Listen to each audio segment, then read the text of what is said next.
the implosion of our Imperium, and then coming with the rapid degradation of the ecosystem itself. And nothing we can do to stop it. It's how we cope with this thing. Will we respond actively? Will we learn to speak to the world with a new humility and recreate structures within our own communities for sustainability? Or will we continue to live in illusion? And in a way, it's a matter of awakening ourselves to our new reality and responding to it.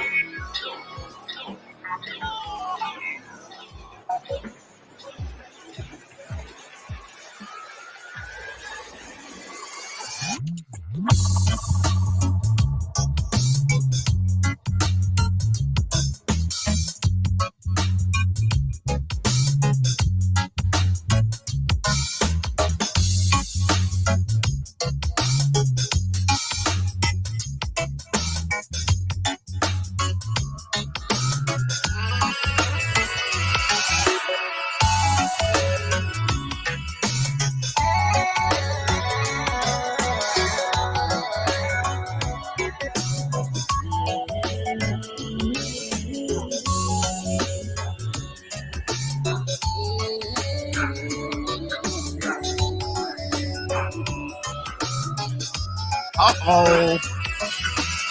Welcome to another episode of the show. What you want to do with me now? You didn't freaking know, because I'm sitting there just chilling out for the show. What's up? What you doing, though? I'm sitting here just rolling on my days, and I'm about to knock this thing out when I'm going out and getting blazing. Everybody knows the word I'm saying, and I'm playing it. You got me going down, and you know me what I'm saying, because I'm rolling it up. And then I'm not giving no fucks, hitting that blood, and then I'm like, oh, what the fuck, son? So how you wanna be with me when you see a Z puffing on the cheek, and then we know we gon' be seen. Are you ready for another show? Living rent free in the Beanie, baby. That's me. Shut it down.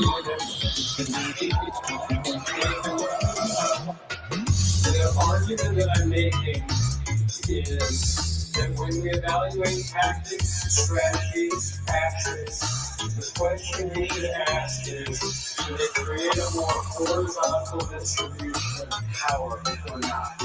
Right? Do they equip us for self-determination or not? I don't know if we can save the world. I don't know what's possible. We can't know what the future holds. So we can invest ourselves in acting according to our consciousness now. No matter what we do, that's what we do. In such a way that others will feel entitled to do the same.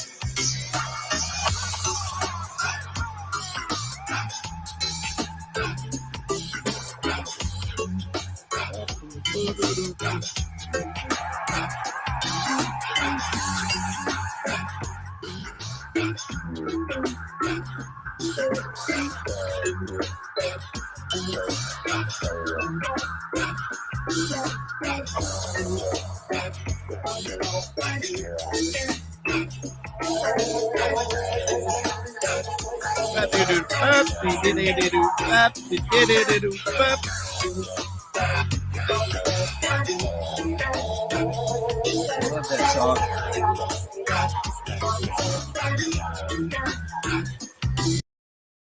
Welcome back. Is this thing on? Okay, yeah, it's. Woo! Holy shit! Welcome back to the best worst show on the internet. I'm your host, Manuel, aka Manuel Chavez III, aka Manuel Chavez the Turd, depending on how you know me. Welcome to another episode of GriftCast IRL. I'll be your host today. That is right. And we are the best worst show on the internet. I know we could be better, but we choose not to be, but we still do it better than almost everyone else. And what the hell? We got somebody subscribing already? Arini Ajuni Kakira. Welcome to the channel. Welcome. As you know, it is now grifting time, so please send me money. I have turned on the camera, and I am now ready to receive the funds from you into my wallet for all of this great stuff. It is the Church of Grift. We are on a Sunday, right? So please send tidings, and send them now.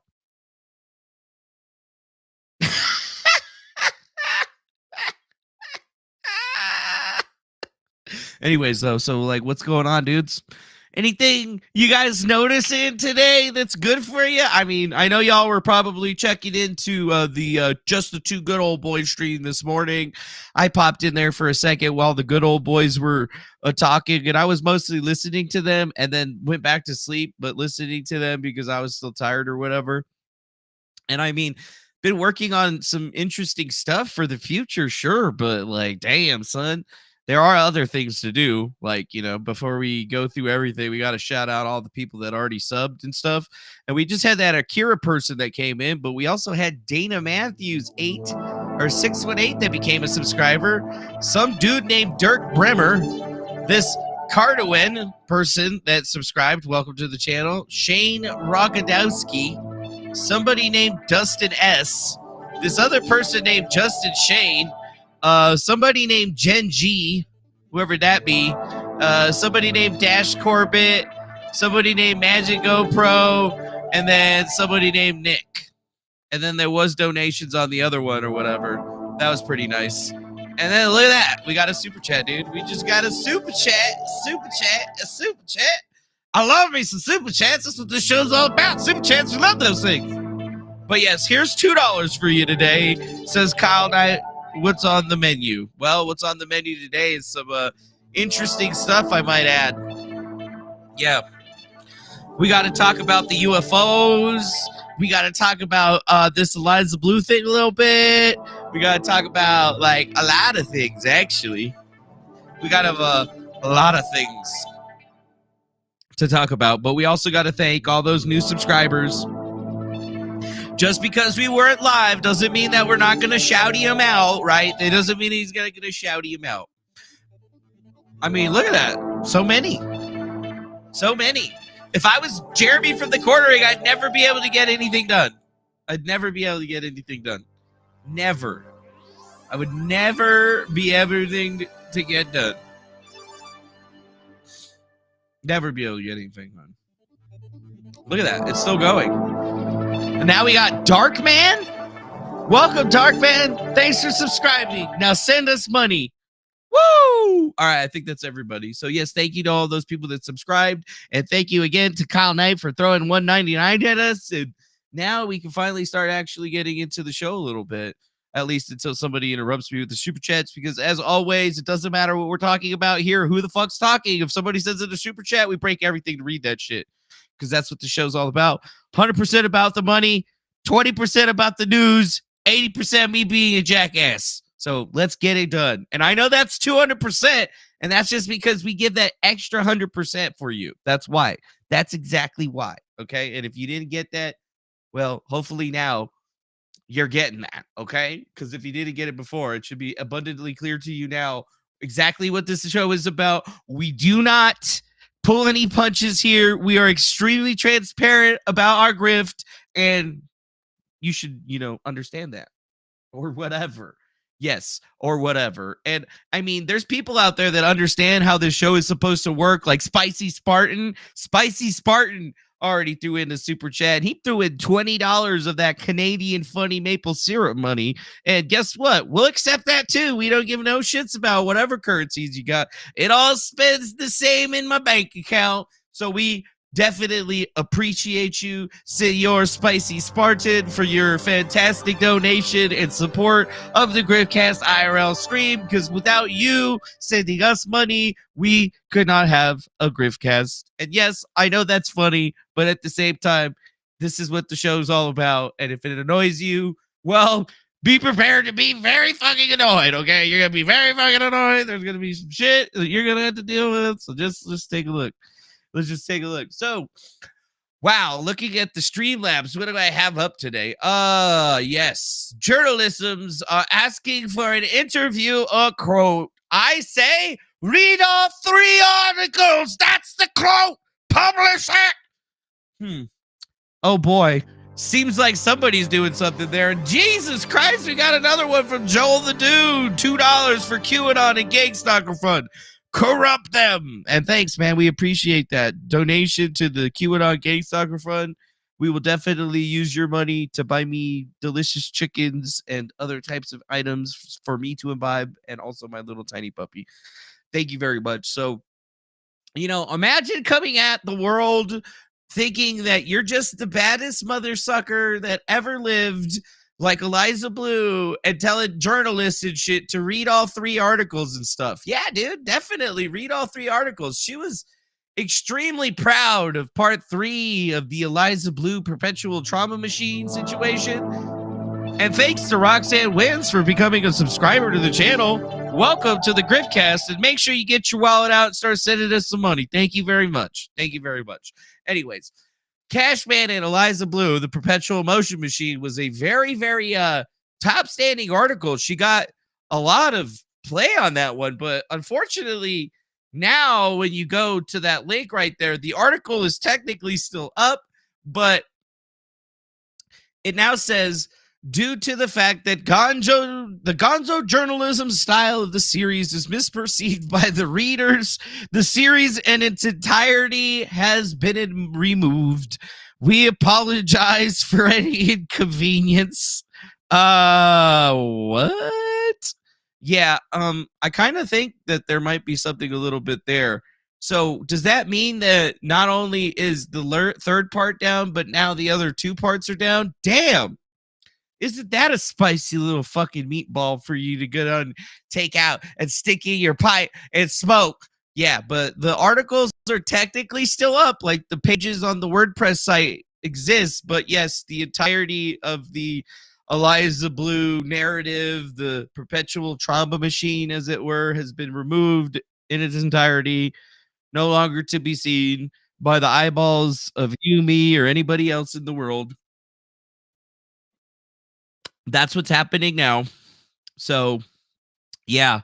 I'm not sure if I'm actually going to be getting a, apology for Mr. Beanie Man, Mr. Tim Pool himself, but that would be nice. Oh, and look at this. We got Sir Gene. Welcome to the what's show. going on? I see we're looking at the Timcast.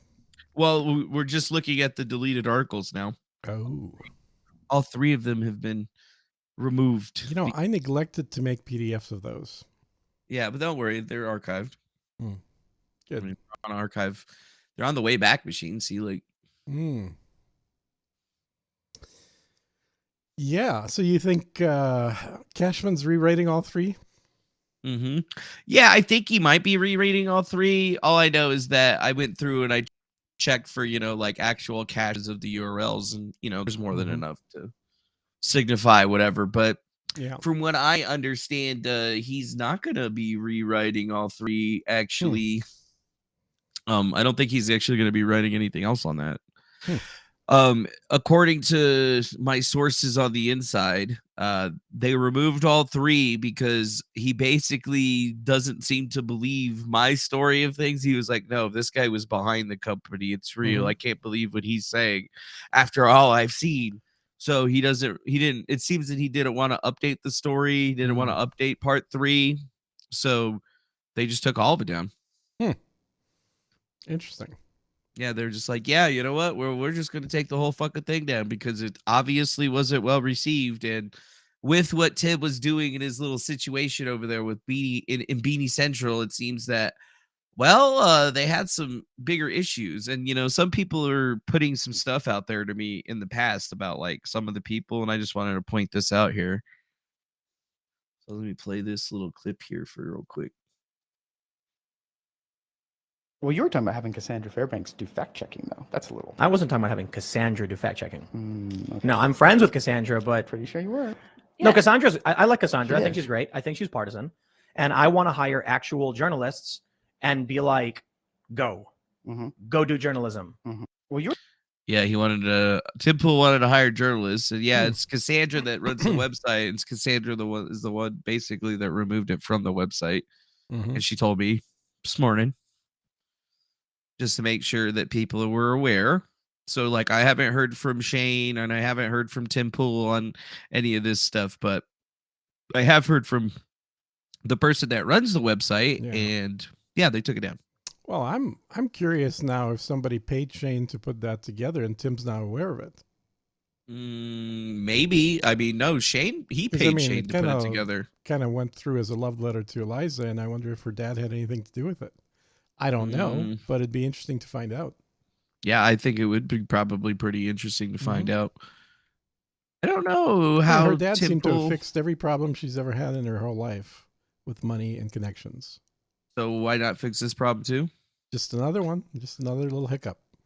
Yeah, you know, there was a video right here. Yeah, I think wasn't this what they were saying? Liza, grateful for your work and awesome to be here with you. I love you so much, Shane. Oh, thanks. I'm like your biggest fan. Thank you for supporting me so much online. I love you so much. I think you have a creative mind. And I told Shane one time, I said, I firmly believe that I had this feeling in my gut. I said, I need to ask Shane to take my picture and write an article because I have a feeling his work will end up being Warhol-esque in a way where it's... But thank you. I'm serious. Thank you. I don't know how else to articulate it, but I think you're really gifted and very talented, and I'm grateful. Yeah, we've been talking about it. Right on. Yeah, we got something in the works. Yeah, we're going to do a thing. Yeah, it's gonna be awesome. What I think would be really cool, and I know you're trying to end the show, but I've had this vision a little bit of you coming out to the farm and really seeing what my day-to-day life is like. That's the goal. It's totally different than this glam version. Yeah, that's the goal. I love doing stories like that where I can just kind of. Do you have any overalls? Do you have any boots? Yeah. Do you have any slash From my past boots? life on a farm where I grew up. Word. Do you like cats?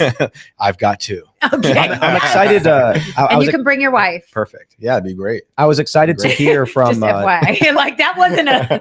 There were. Yeah, you could bring your wife. Yeah, she's up for a threesome. Oh yeah, for sure. That sounds like it would be kind of sounded like, hey, bring your wife too. Yeah, bring your wife. She's gonna get into that. Was that video like super loud or whatever? No. Where's the video where Tim Pool says Shane? You know, like that's the thing. There was a video that I remember seeing floating around where he was discussing that he was going to have Shane do all of that. That was the one where he responded to Jeremy. Scroats McGoat, you can cancel right now. That was before the Scroats see you later. You will never like wave money in my face. If you're going to cancel because I won't do what you say, you shouldn't have been here in the first place. Bye-bye. Don't let the door hit your ass on the way out. What's up? Shout out to Scroats McGoats.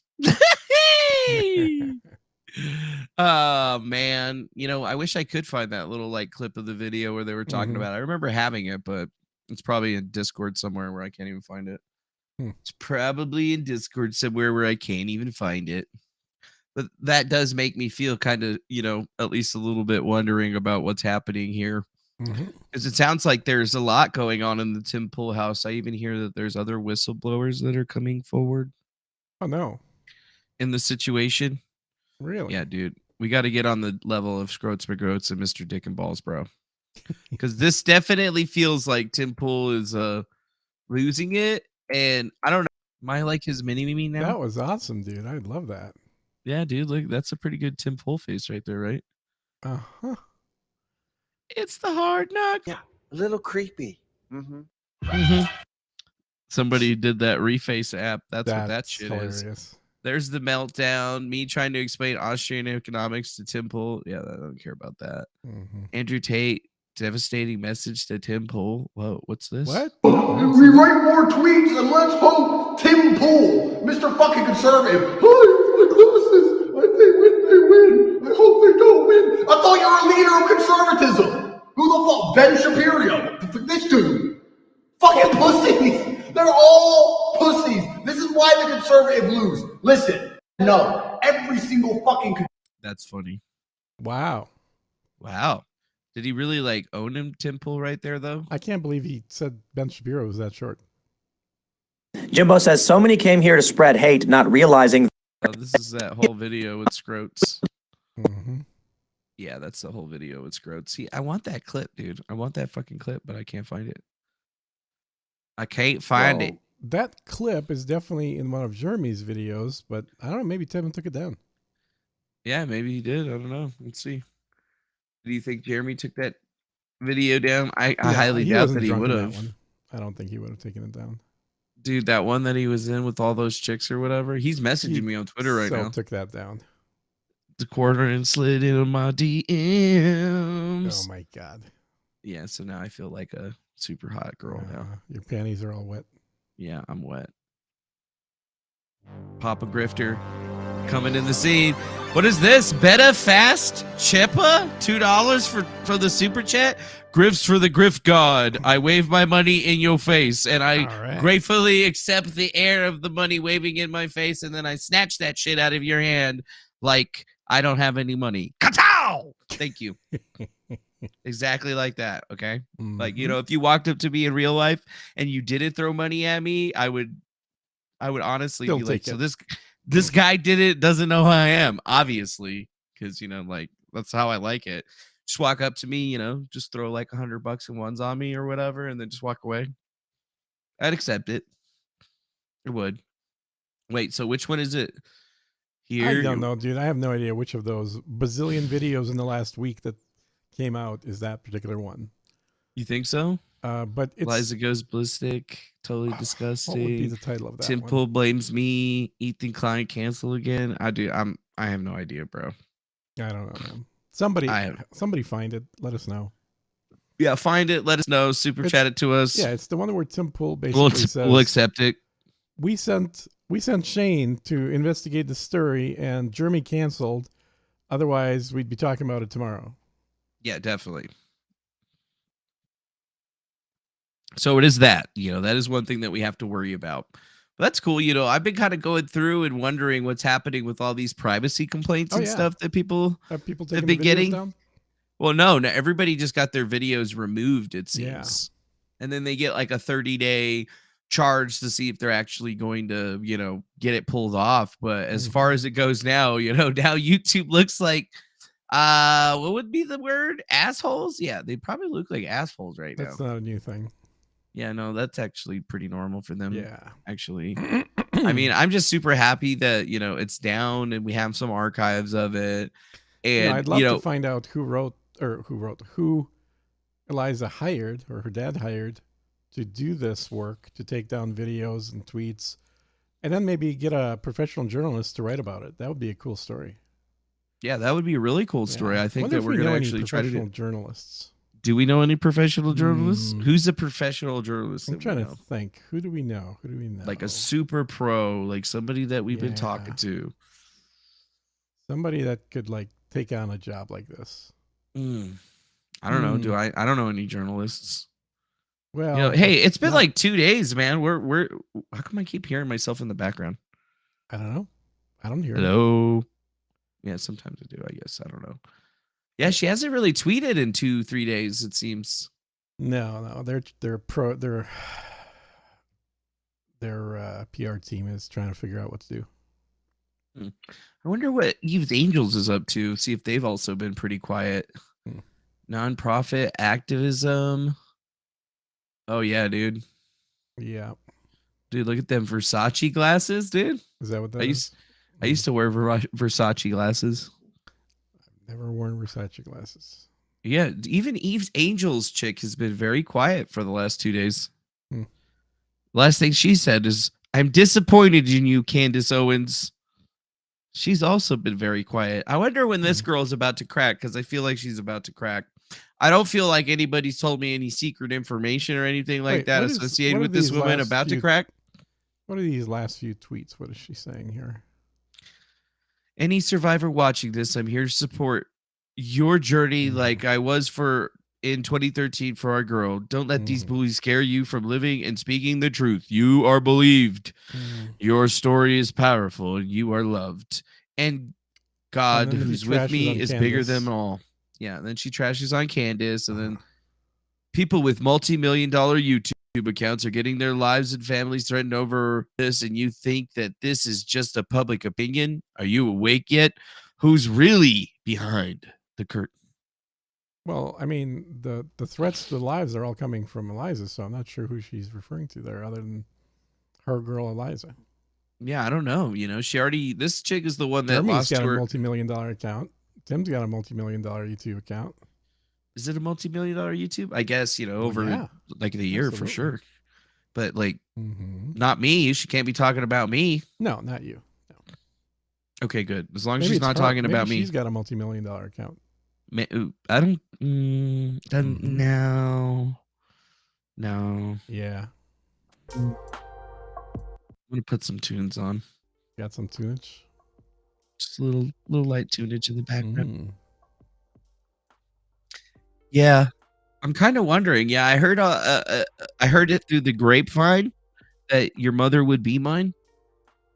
I mean, wait, no, that's not what I meant to say. I heard it through the grapevine that apparently this person allegedly may or may not be coming forward with some rather startling information in the future. But I wouldn't really know anything about that. I mean, I could just be making it up because I make stuff up all the time. But I've heard that this person is about to break some interesting information. Like this breaking information coming from this person that's just super chatted us some money. Mr. Michael Galunas for $5 says, appreciate the grift. Is this enough for you to explain your connection with the Q grift? Maybe some clip notes for the sitch? No, it's not enough for me to explain the Q grift in its entirety, or even not even close. Not even close, really, actually. Like, throw $100 and I might waste time going back over that. If not, you could just use the search function on the YouTube channel and like search for it, because I've literally talked about it 100,000 times. And like, who cares? Who cares? So let's see. Annie Donewald. Could she be coming forward and coming out some new information, or is her getting fact checked by Twitter finally making her break? Because the lying narrative people using to discredit Eliza Blue and myself has been a hate campaign to discredit and destroy. Consider why we're targeted. The organized crime doesn't go away quietly in the night. Common sense isn't so common. We may want you to reconsider your stance. And then that's sick.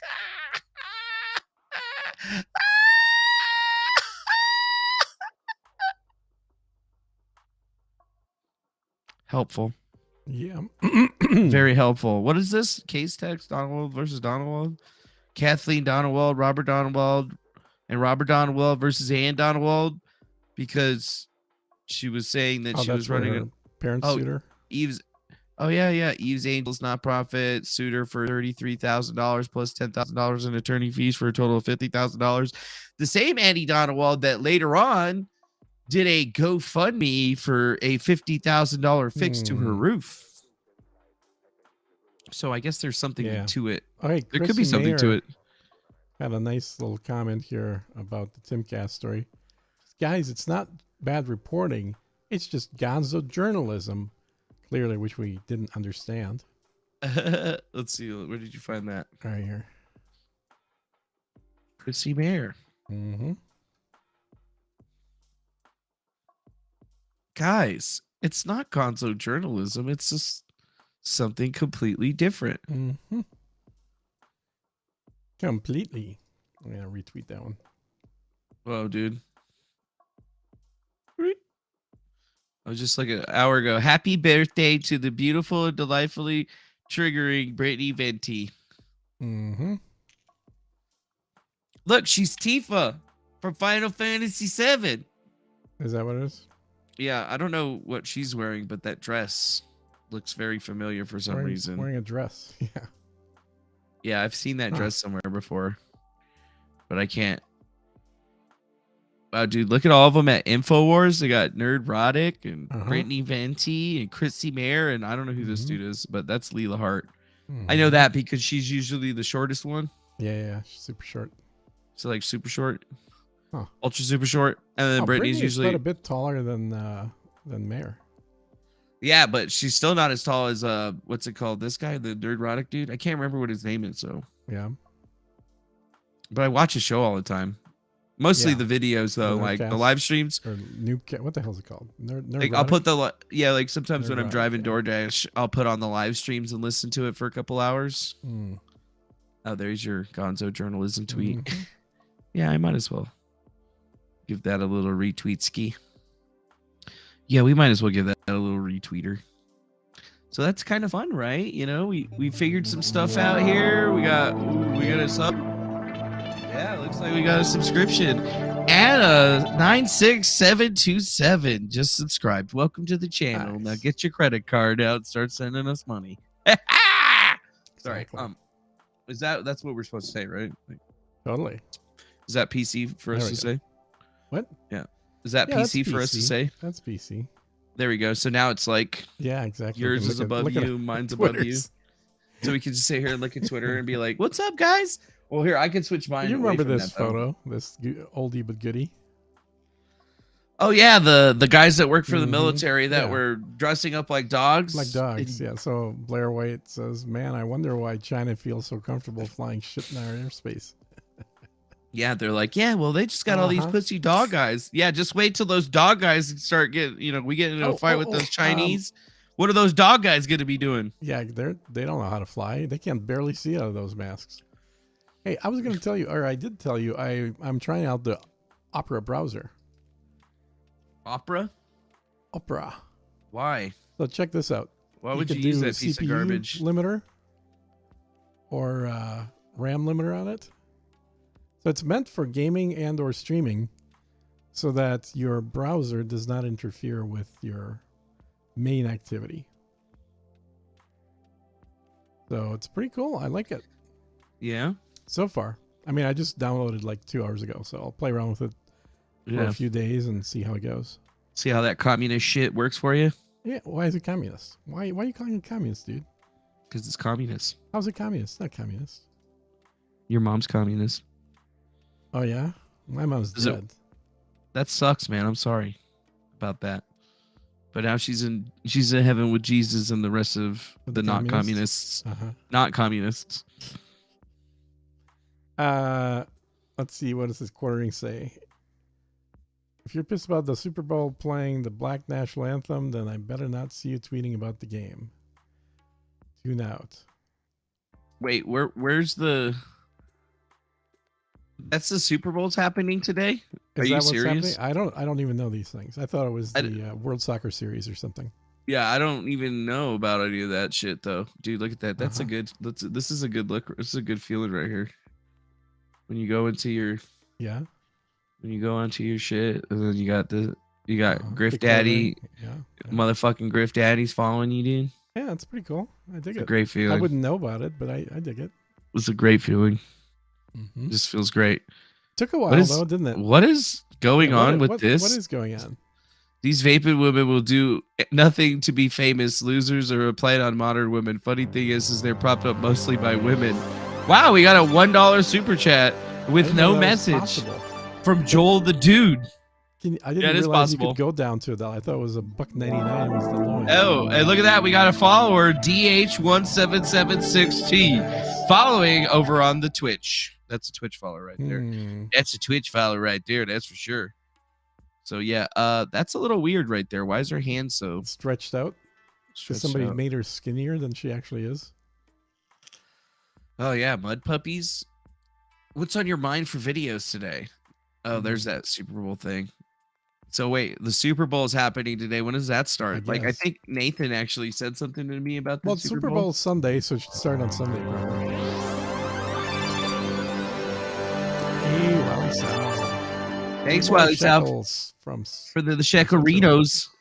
Yeah, and good evening to you, sir, Mr. Grifty. Yeah, good. Well, shit. Good morning to you. No, it's still your evening. Yeah, it's not morning for you yet. Dude, are we gonna go to the Super Bowl? Wait, do we go to the Super Bowl? I don't think we can stream it. Look at without this getting dude hit with a with his stream Louis Vuitton bag. That's a Louis Vuitton bag right there. That Is dude's it? walking in with. Yeah. Yeah, you can see it. Damn, dude, Dazzle Pancake, welcome to the channel. Thanks for the follow. Thank you. We appreciate you joining the GriftCast. Now, please Yeah. send us money. Because Eventually, we'll be able to get bits and shit, and then when we can, oh yes, then the real fun starts to the begin. bits will flow. the bits will start flowing because we'll start We'll getting those trains and all kinds of things. We needed to diversify our grip. That's where we're on all the platforms because we're That's going to true. take money and you can get it. Don't freaking matter. Yeah, I don't really care about the Super Let's go. Bowl. I know Rihanna is going to be in the Super Bowl halftime show, and I definitely love Rihanna. I hung out with her one time in Scottsdale at some clubs or whatever. Really nice girl. Really nice lady. Treated me like a gentleman. Huh. Now, what's her backstory? She's a musician. No, before that. Well, I don't know. She one of those like normal kind of upbringing, took singing lessons, became a backup singer, and then got her own gig? Or is this like one of those... She's grew like up one in of the them. hood, was a whore for a while, and then got discovered? I'm pretty sure she got discovered by Def Jam in 2005. And then she got recognition for her skills, actually. So she was like in Barbados. She auditioned for an American record producer. Oh, she's and not then American. got picked up. Yeah, she's a Barbadian. She's from Barbados. Barbadian. Cool. Yeah, Yes, I don't know she's what the not plural of that is. Barbadian. Is that what it is? Yeah. Really? Her name is Robin. Yeah. Well, Rihanna sounds cooler than that. Rihanna. But yeah, Rihanna definitely sounds cooler. Which is Rihanna. probably why Robin Rihanna Fenty. But yeah, she's younger than I am, which is the funny part, Well, actually. no shit, dude. Just by like 2 years. That happens when you get old. I thought that she was always older than me. Huh. Because bitches use all the bitches I like usually be older than me.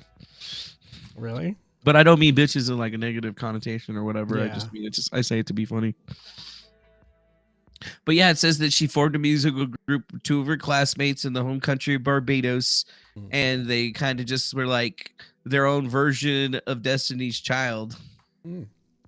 But yeah, once Rihanna walked in the room, it was like the other two girls didn't exist. And yeah, I guess she would be performing until she got picked up by somebody big. Somebody said China just shut down the UFO. China just shot down a fucking UFO. Yeah, dude. People have been talking about these UFOs. That was the other thing that I've been trying to get onto is the UFOs. People have been shooting down UFOs over Canada, China, all kinds of other places. And that's a little bit strange. To me, it seems a little more interesting than the whole Eliza Blue thing. Like, they took down the articles, and that's great.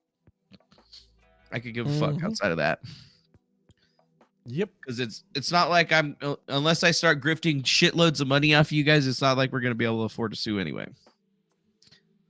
You heard I don't know what that is. Shitloads of money. Shitloads of money. So start sending it. Start sending in shitloads of money. We'll start suing. So yes, this was spotted over Lake Michigan in Chicago, a cluster of around 20-30 balloons floating around. Ooh, wonder what that means.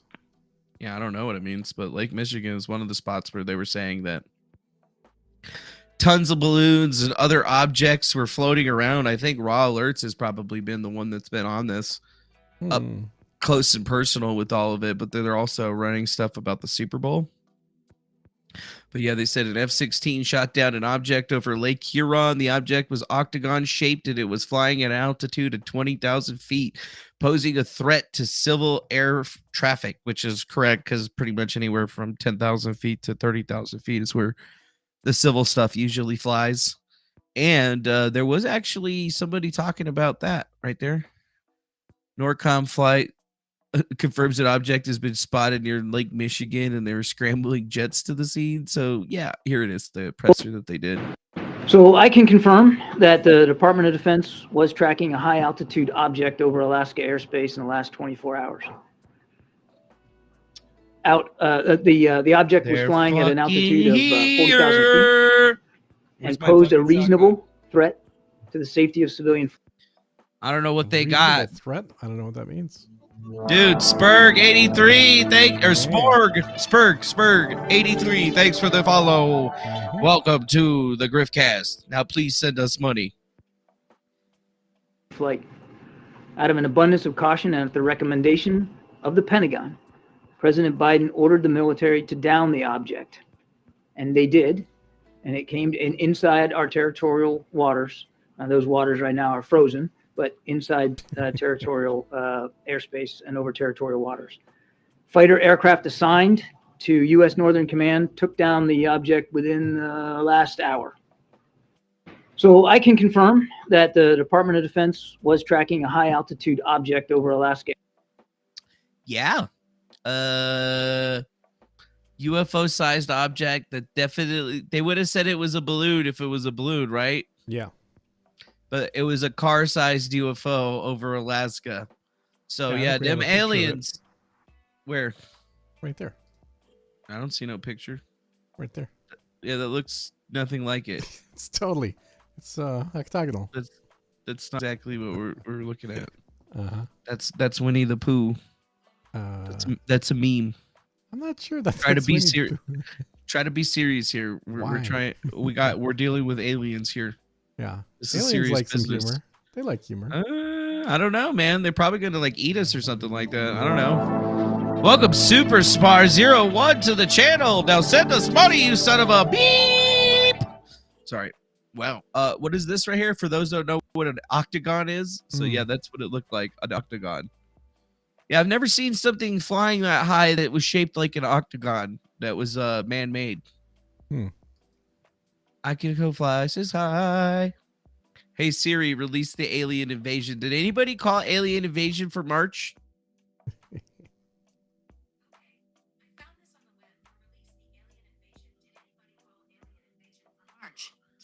Shut up, Siri.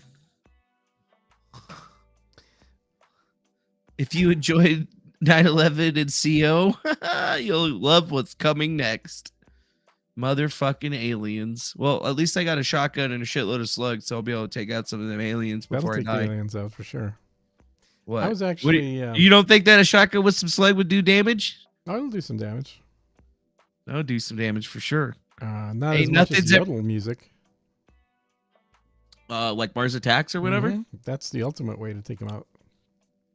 It's happening. It's fucking happening. Now you have to answer to America. Fuck yeah. Lick my blood and suck on my bone. Fuck yeah. What you gonna do when we come for you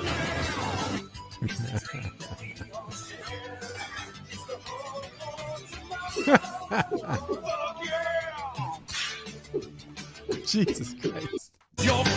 That's great, dude. I'm totally reposting that. Who put that out? Somebody named ST Challenger. ST. Okay, I got it. Yeah, like they're probably been around for a really long time. So yeah, that's what we're really trying to figure out. What the hell's going on with did a great job. I mean, I'm glad this guy posted it. If he didn't make it, but whoever made it, reposted that's awesome. it. Yeah, that's an old meme, dude. Is it? Well, it's pretty damn good. I like it. That's definitely an old meme. I dig it. Yeah. Mystery object over Lake Huron. Identified object has been detected over Ontario. Shot down the U.S.-Canada border. Look who's got. We got Narfall, fucking Soder, goddamn Catherine, and all the other fucks. But they got 19,000 listeners. That's actually pretty crazy. That is a lot. I just don't like that format, dude. It sucks. There's no moderation.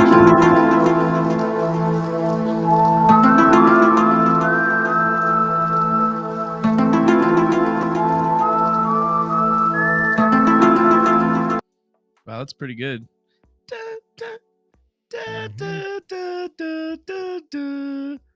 Yeah, see, Raw Alerts is on it, but wait, good morning. Good morning. Sunday morning.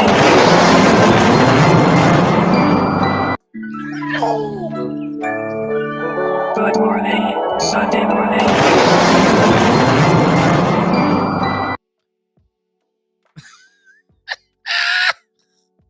God damn it. What the fuck? You know, I guess we're not going. So, unidentified object has been detected near Riazzo, China. Chinese state media global time citing maritime authorities. Dude, what is going on right now, dude? I'm telling you, there's aliens coming out right now.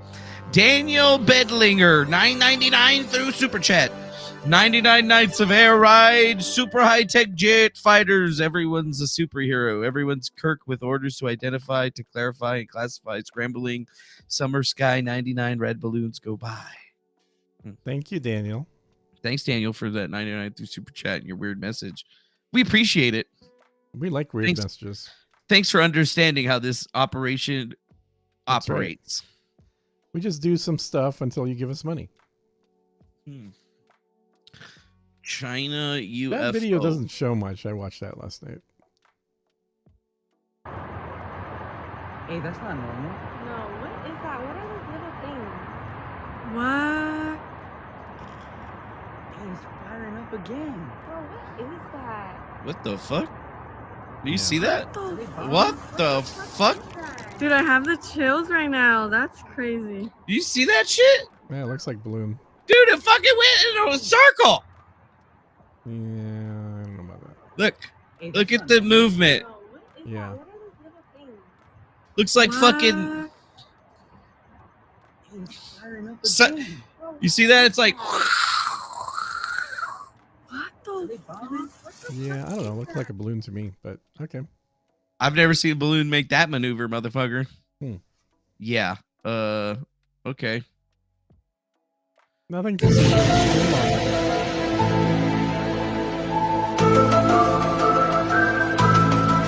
Why is everybody using that fucking alien thing? Yes, we all watched the damn X-Files.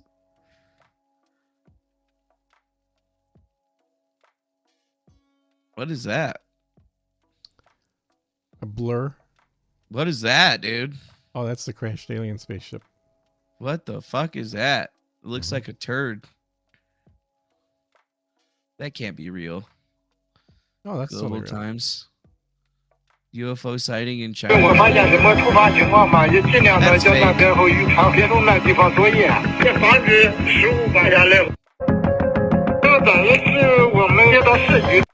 I wish I knew how to read Chinese. Well, it's just like leftover balloons from the New Year celebration.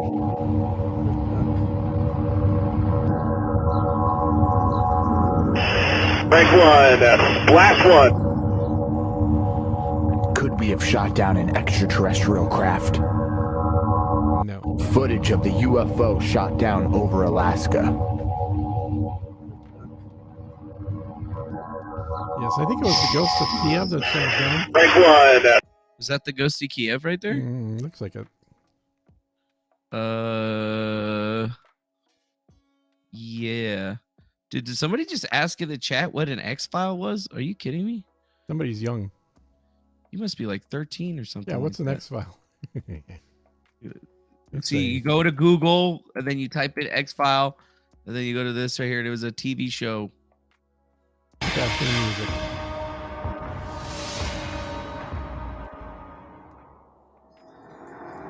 It was on Fox.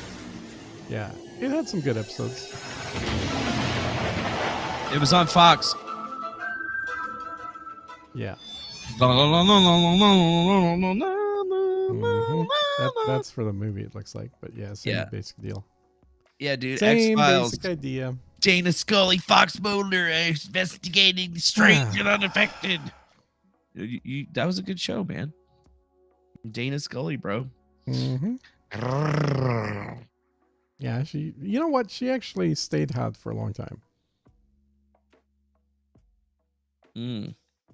Yeah. She's a lesbian, you know. Yeah, I figured that they usually are.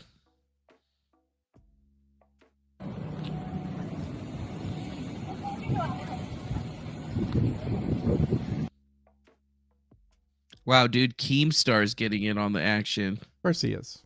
Drama alert. What's this right here? UFO drama. What's this right here? Just like a black ball of something. I don't know what it is. Balloon. It's a balloon. Super weird. Wow. Very interesting. Yeah, dude, if the aliens were here, they would have had to have hit me up. Being a member of the Galactic Federation, it is their job to contact the first Galactic Federation member on the planet. And as last time I checked, that was me, and I ain't heard shit. And unless I missed some phone calls, hold on a second. Nope. No phone calls. No phone calls. So, is it aliens? I don't know. It's whatever keeps people from looking at what the government's doing. That's mostly what it is. Oh, Chinese. Look at that. That's a Chinese saucer right there. Chinese saucer fucking flying around, dog. That was totally a Chinese saucer, man. I saw that. It was made in China. Yeah, whatever, dude. Get out of here. Said it right on the bottom. Get over there. Get out of here with that crap. Let's see. MUFON. Wow, MUFON hasn't said shit. Way to go, MUFON. Way to be on it, guys. Thought you guys were the heads. What's this? So, yeah, that's the explosion that we talked about already. Oh, yeah, that's that train derailment. That's still having which problems. Now they're blaming on aliens in retrospect. Yeah, now they're like, the aliens derailed the train and they made it all blow up. They're attacking us. We're under attack. We're all going to die. We're going to die! Oh, I got to park for this. Yo, what? No way.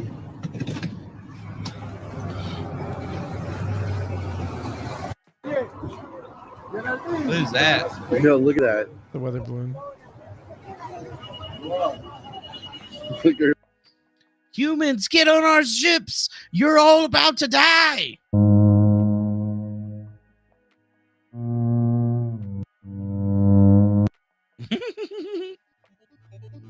Oh shit, we just got another subscriber. Jedi9, welcome to the channel, Jedi9. Thank you for subscribing. Now please send us some money. Send money now.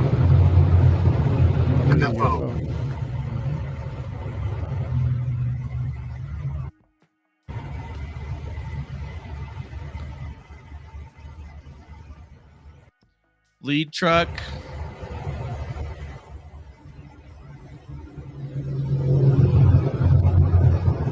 UFO. Bro, we're getting invaded by the fucking body snatchers and shit. Yeah, no. Oh, that definitely was a balloon. Mm-hmm. Yep. So, dude, F-22 just fucking wasted a goddamn missile on that thing. Are you fucking kidding me, dude? Aren't a joke. These aren't storm clouds. Yes, they are. This is the fucking shit that they burn off. The fucking shit they burn off in East Palestine. This is not fucking storm clouds. Look at it. This is over Darlington.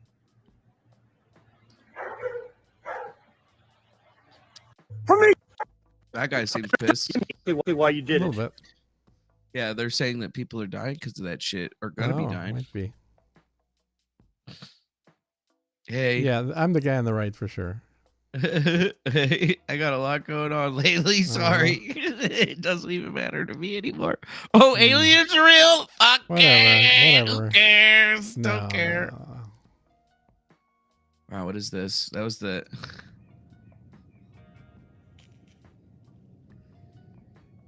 I definitely don't look like a balloon. It looks like a plane. And I can clearly see two wings and a fucking tail. So what the fuck? Yeah, it's clearly an alien object.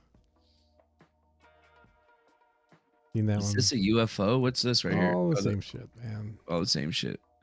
What's this? Oh yeah, that's definitely fake. That's a TIE fighter. That's a TIE fighter. Yeah, yeah. That crashed a while ago. Pets and animals are still dropping dead in East Palestine, Ohio, but keep an eye out for those fucking UFOs. From the sky.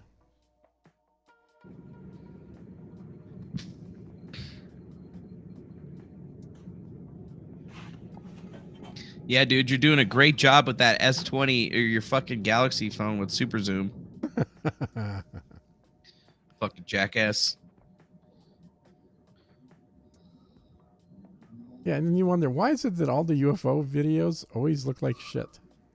Because it's always some fucking pine cone that sees the shit. Bia, welcome to the welcome to the channel, Bia. Yeah. This is the GRIFTCAST. Now send us money. That's yeah, right. It kind of seems like this is... Oh, yeah, we definitely need to.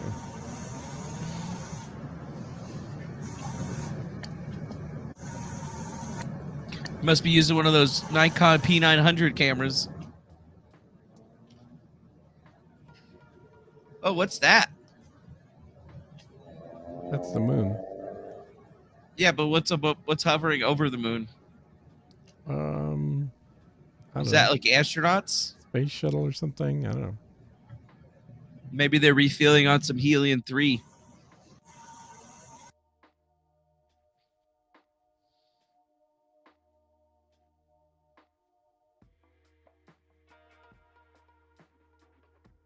Okay, that's weird.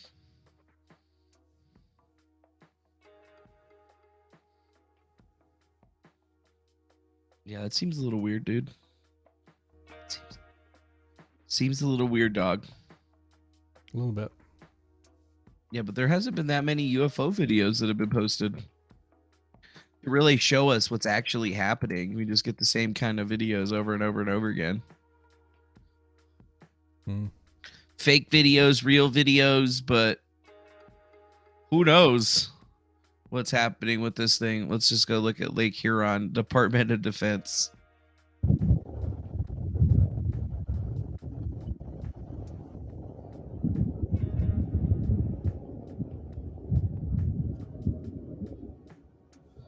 Things just flying around. Circles. Hey, you should go to Alien Con. Go to where? Alien Con. I don't know what that is.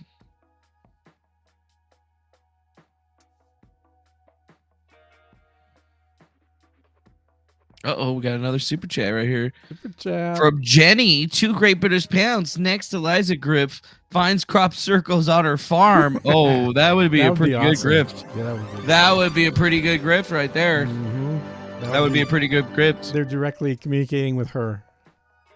Yeah, they're like giving her mental persuasions. Oh, dude, here's the pilot that shot down the UFO over Lake Huron. Oh, yeah. That's totally him. That's awesome, man. What a badass, dude. Thanks a lot, dude. What's his name? I don't know what his name is, but thank you, sir, for all of your George support. Michael something? I don't know. Yeah, George Michaels. That's In what the his last name couple was. of minutes or so. And it comes, remember, as they were exploring potentially another object that radars got a hit on over Montana overnight. One Girl, you're fine. Why are you wearing those glasses? that Senator John Tester, the Democrat from Montana, just today said they were still investigating. It's not clear whether this is the same object that perhaps moved across to the Michigan lakes, or if this is another object. This would mean it's the 4th one that the U.S. has shot down since about a week ago when they first shot down the Chinese surveillance balloon. And there George really Armstrong. are more questions here than answers. Courtney Cubie and I are able to report that this object was shot down and that there does not appear to be collateral damage and that they do expect to recover this object, whatever it was, because again, this is different from perhaps the first 3 that we saw. Chuck Schumer today, the Senate Majority Leader, saying that he received a briefing from Jake Sullivan overnight, who said that these are all different objects than the first one, that Chinese surveillance balloon that spanned the size of 2 to 3 buses big. These are all appearing different in shape and size. We don't know yet if this has anything to do with the Chinese government or whether it is something else. So just a lot of things that we still don't know yet, but it's very clear that U.S. officials in defense and intelligence are zeroing in on these objects and trying to detect them at a much quicker pace. So that's all we know right Yeah, I wonder how they are detecting those objects at a quicker pace.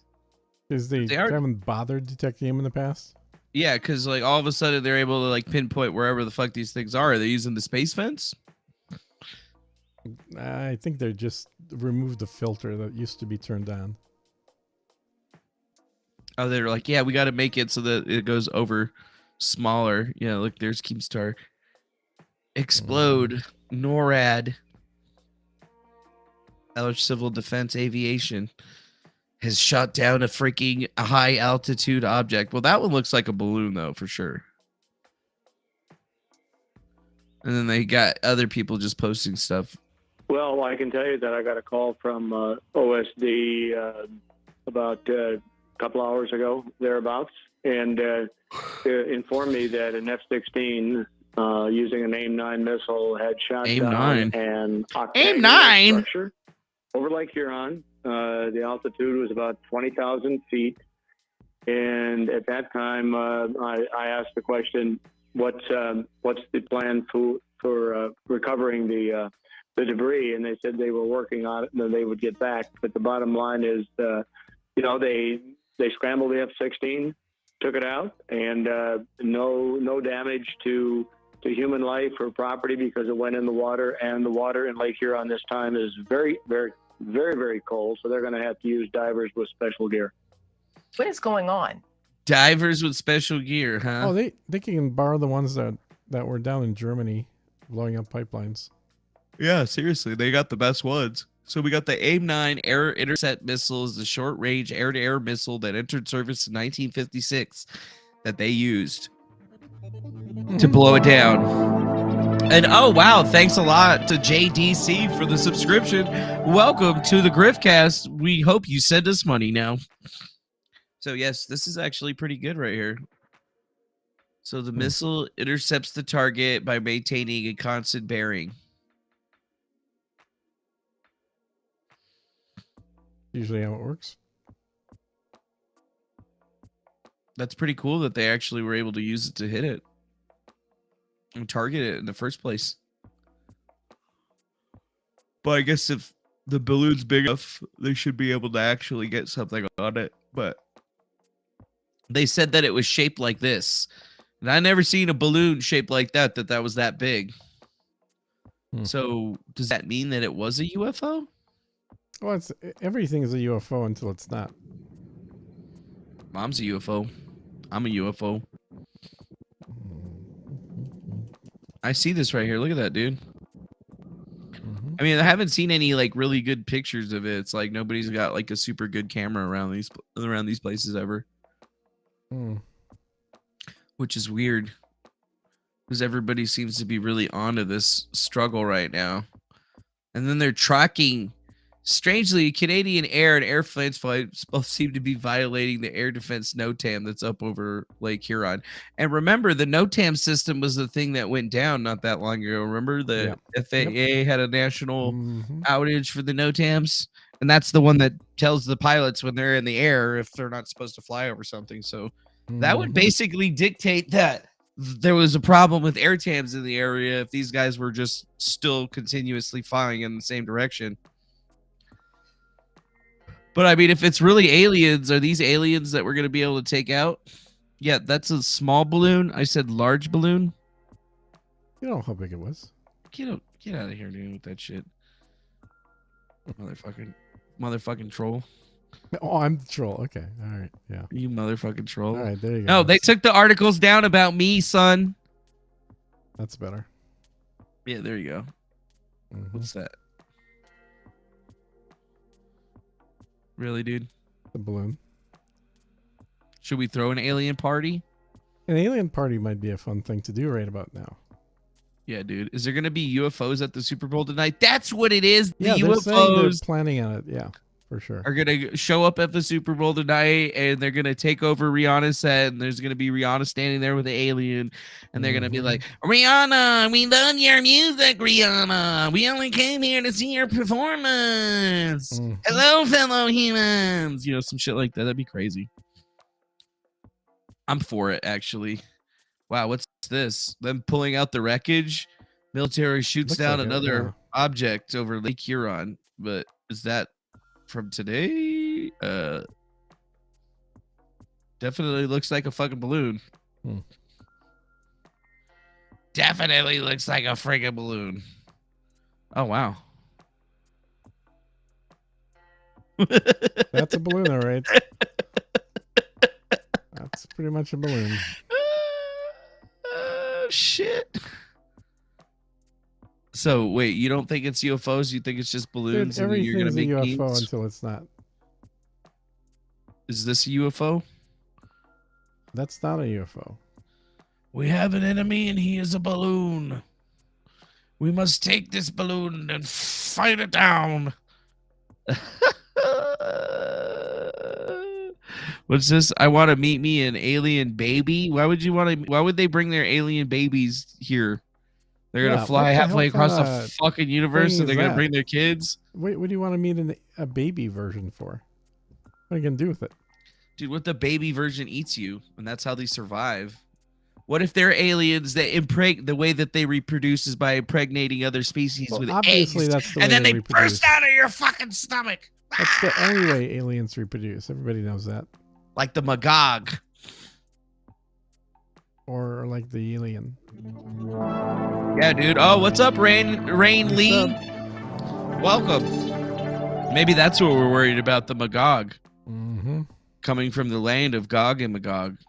Yeah, wasn't there like Andromeda? There was a species in a... Oh, I spelled it wrong.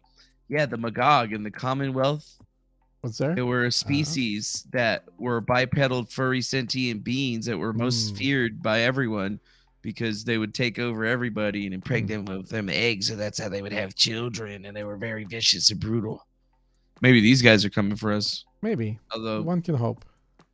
We can only hope for it. So you got anything else on this UFO thing? No. I've been done with the UFO thing for a while. Yeah, you've been done with it for a while. Well, I'm not done with it. Well, then go for it. We're just like looking for everything that we possibly can. But as far as I can tell, there hasn't been really anything that's been of any substance. Other than some stupid shit that these guys have been talking about. Like, seriously, who's paying for all these fucking balloons? Like, that's what I want to know. Somebody's paying for them. Is it you? Do you think it's the Russians? No, you think it's I think it's probably a gang stalker of some type, I would think. You think it'd be a gang stalker that's paying for all these balloons? How are yeah. you going to afford all that shit? It's got to be like hundreds of $1,000s. You probably trade in the black SUVs and you buy a balloon. What black SUVs? The black SUVs that gang stalkers have. Gang stalkers have black SUVs? That's what I read.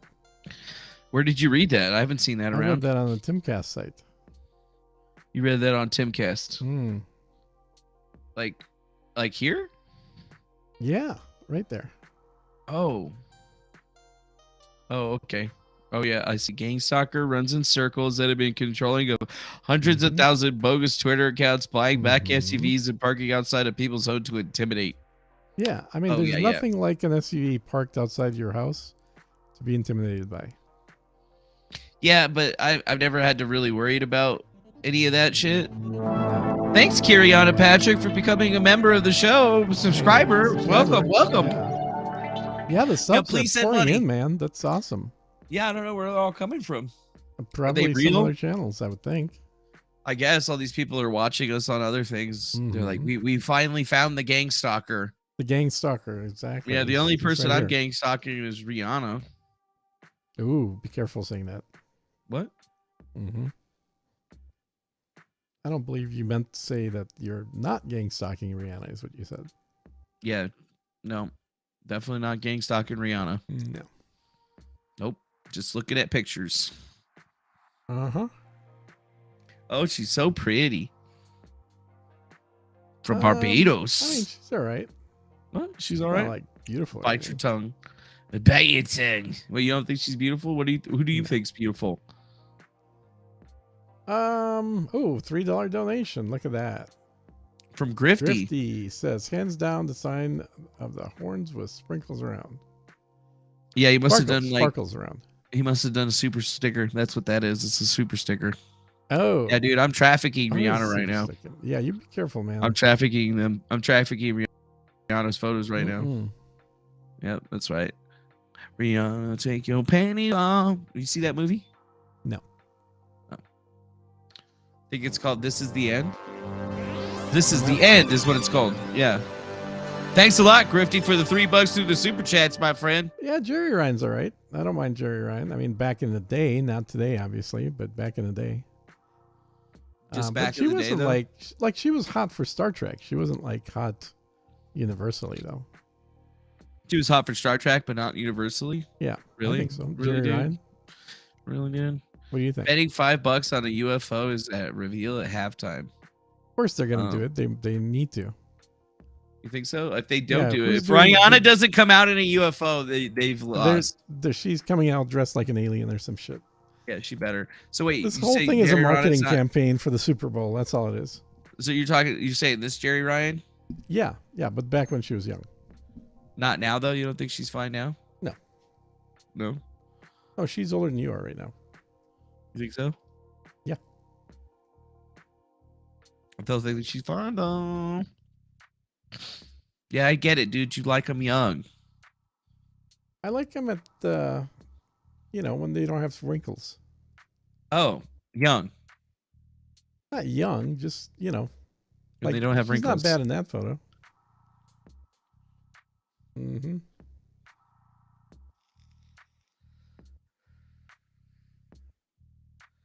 I see. She could wear 3 beanies on that forehead. Somebody said. That's weird. And Yeah, Rude. but she seems like she's got a good attitude and stuff. She's always smiling. What is this? Celeb gossip? That's weird. I don't know. I don't know how to change my default search engine and Bing or on Brave or whatever this is, whatever browser this is. You're using the Bratwurst, Bratwurst browser? Yeah. Looks like I'm you're on in Bratwurst. I'm using the one that comes pre-installed. Uh-huh. What was that meme, dude? That just disappeared. What is this shit? Bak beni delirtmeyin burada orospu çocukları. 2 tane adamı vurursunuz ananızı sikerim sizin bak. The hell is Yavşak oluyor yavşaklar. Ananızı sikerim siz konuşma orada orospu çocuğu. Ananızı bacınızı. What the fuck, dude?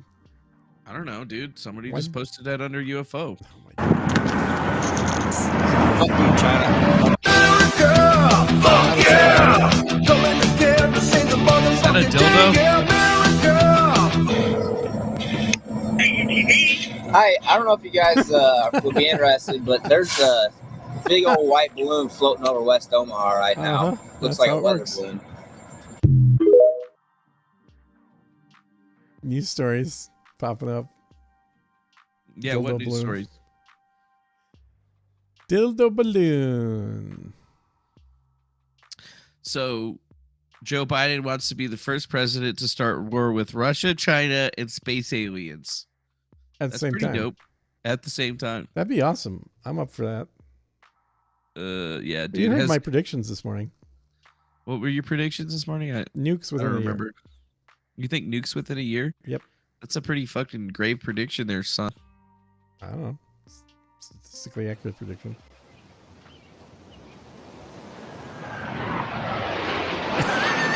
Exactly. They'll get him. That's funny. It even says Ashtar Command right here. That's funny. Oh, yeah? That's great. Seriously, guys? Like, UFOs, and this is how you guys are treating it. That doesn't look like Lake Huron. That's a different one. It's not like Huron. So they just have how many balloons now? A few. Depends how many pranksters launched them. God, what Dude, is that? if I was in Alaska right now, I'd just be sitting there pumping out balloons nonstop. There's like a thing around it. You would? Oh, yeah. Why would you do something like that? I think that would be a very fun thing to do because I like to troll. So you would just be trolling people with balloons and creating mass panic? Uh-huh. Awful. Can't would you believe be that you doing? would do that. Not that. Really? That's what I would not be doing. I would totally be. Buddy Boya, welcome to the channel. Thanks for becoming a subscriber. Mm-hmm. Yeah, dude. Boysenko or whoever that person is, I haven't seen any disavowals of anything from anyone. All I've seen is a whole lot of nothing from them. Some person that was like really into, I guess, the Eliza Blue theory. Oh, okay. Yeah, But, you know, hey, we'll that see. shit's deleted, bro. It is deleted, but Brittany still doesn't have her Twitter back yet. I know, right? So where's Brittany's Twitter, dude? Yeah. Free Brittany. We should do a stream called Free Brittany. It auto-populated. What? It auto-populated with Free Brittany Venti when I pulled it up. Oh, did you? Nice. So that means that a lot of people are actually, are probably still actually tweeting about it. Good. You just don't understand this defamatory writing. You guys need to get some culture. Yeah, we really do need to get some culture. I need to get some culture. So we have UFOs. Is it defamatory? I don't really. It was defamatory for sure. Sure seemed like it. I mean, what I heard from the YouTube lawyers, and we all know how awesome those guys are, is that it was right on the greatest edge. humans ever that lived. Because once you take into account that he literally just a couple days ago gave an interview in person where he named you by person. Mm-hmm. And then effectively his article was an expansion on that. So, you know. Yeah. I guess it all depends on how much money you think Tim Cass currently has in the bank. Now, the good news is we do have a template for a lawsuit. Yeah, we do. Interesting. Microchip says, remember the Open Skies Treaty? Trump to withdraw U.S. from Open Skies Treaty. Trump has decided to withdraw from another major arms control accord. Mm-hmm. Interesting. Let's search for that.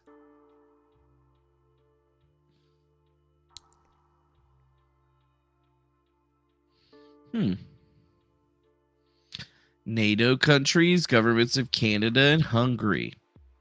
35 people ratified it. The Treaty on Open Skies program of unmanned aerial surveillance flights over the territory of its participants. The treaty is designed to enhance mutual understanding and confidence by giving all participants, regardless of size, a direct role in gathering information about military forces and activities to concern them. It entered into force 1. What you doing over there? I put up the lawsuit. Currently, as of January 2022 or 2002, there's currently 34 party states, and the idea of allowing countries to openly surveil each other is brought through to prevent misunderstandings. I wonder if this is still in action. American withdrawal as of October 2019. Look at that. So we withdrawn from it. Mm-hmm. So wait a minute. Could this just be flights that are being run by our partners and they just kind of forgot about all of this? Could be. That's interesting. Russia withdrew in 2021. It says, Biden administration informed Moscow May 2021 that it would not re-enter the pact. And on June 7th of 2021, Russian President Vladimir Putin signed a law that formalized Russia's exit from the Open Skies Treaty. That's very interesting, actually. Much more interesting than fucking Sidney Watson. Wonder why nobody's bringing this shit up. I haven't seen a single lick about anybody talking about this at all. And the fact that we've just been out of it for maybe less than 2 years makes me actually kind of wonder a little bit more. So the aircraft may have video, optical panoramic framing cameras for daylight photography, infrared scanners for day and night capabilities, synthetic aperture radar for day and night weather capabilities, and photographic image quality will permit recognition of major military equipment. So I guess they could be looking for military bases or something like that based on what we're looking at here. And maybe some other countries just decided to keep running their flights because they didn't get the fucking memo. I didn't see any airplanes. I saw little tiny. They wouldn't be objects. They wouldn't be airplanes. They would be unmanned balloons. These are the types of aircraft that they said that they could be using, but it also says unmanned aerial surveillance fights or unarmed. Very strange. Does it say unarmed or unmanned? It says unarmed. Okay, so they're not unmanned. Arms Control Association.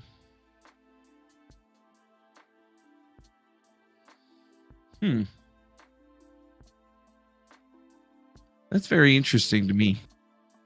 I'd have to actually see what's going on, but what are the flights? Oh, wait, they said that there's actually images from the flights here.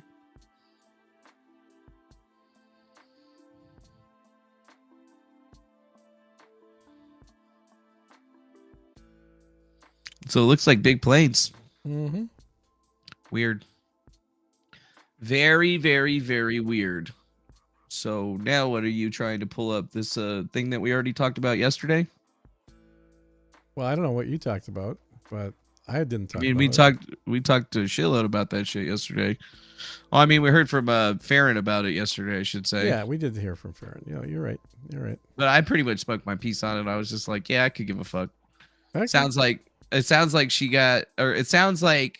she's sort of misrepresenting what happened, but ultimately there's no evidence of what she's saying outside of whatever she reported to her HR people who.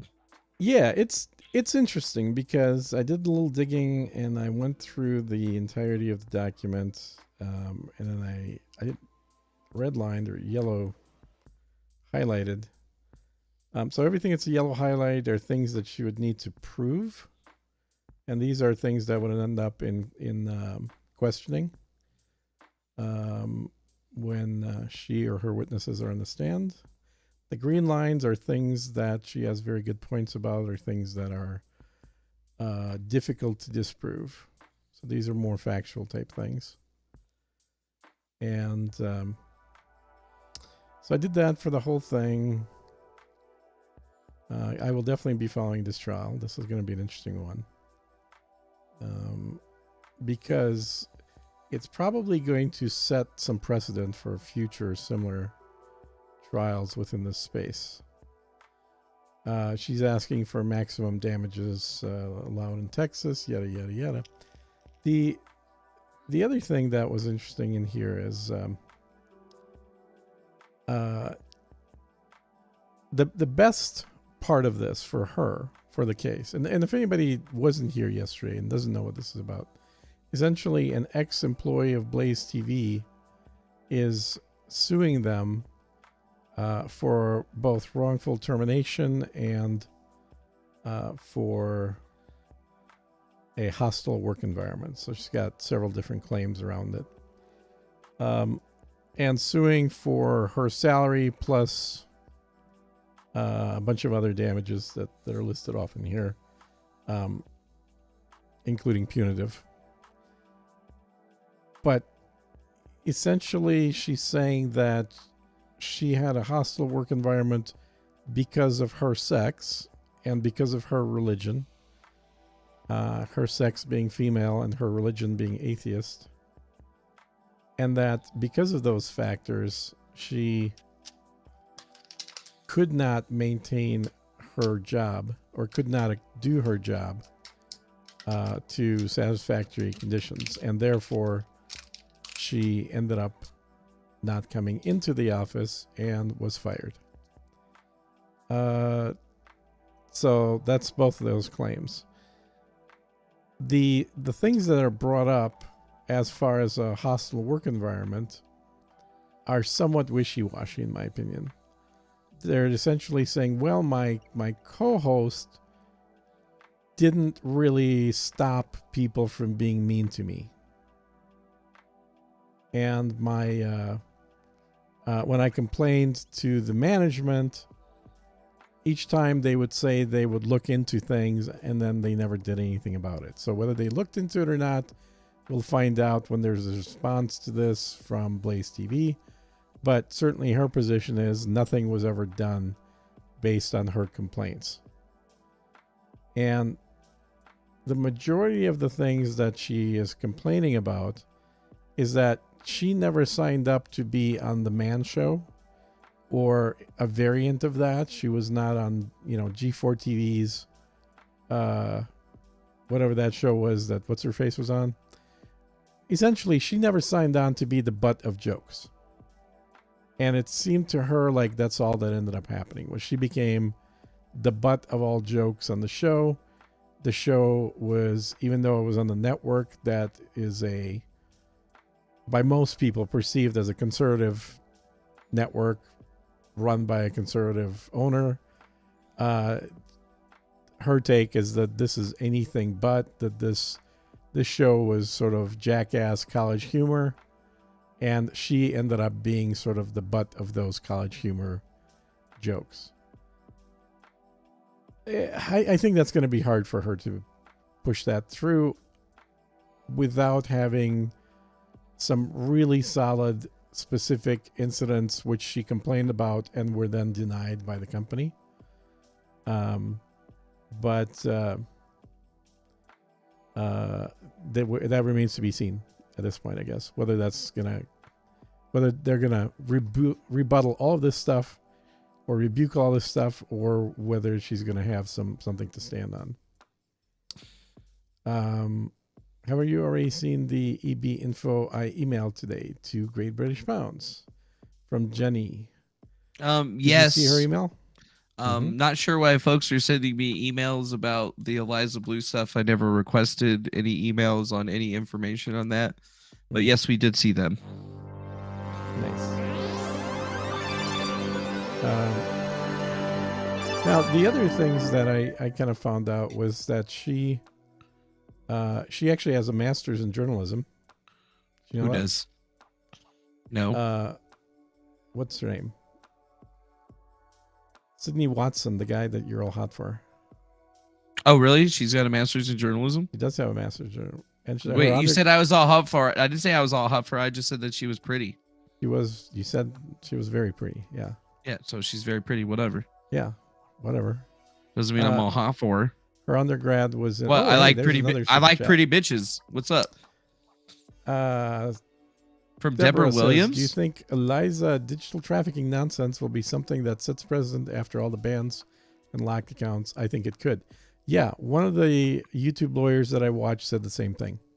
That it is very likely that some states, if not the federal government, will enact laws that are based around the digital trafficking concept that Eliza is spouting right now. Mm-hmm. Yep. Well, at least she'll try to like take credit for it. It'll be called the Eliza law. Yeah, they'll call it the Eliza trafficking law. Mm-hmm. Yeah, so it's quite possible that'll happen. I mean, we get constantly more and more new laws. So, master's in journalism. Her undergrad was in. I think it was. Oh, that's just the one for Deborah Williams. Okay, either criminology or something related. It was in legal matters. But both of those in Australia. And when she was on campus there in college in Australia, she had apparently similar incidences where she had accused some men of acting inappropriately to her, and it made her extremely unpopular on campus. Oh, I know what it was too. So she was in a Hotties of Campus calendar. That's what it was. What? And then she was in a campus, like a Excuse me? college calendar of hotties. Hold on. And she really didn't like that. Went after the school, went after the people that published it. What? Definitely.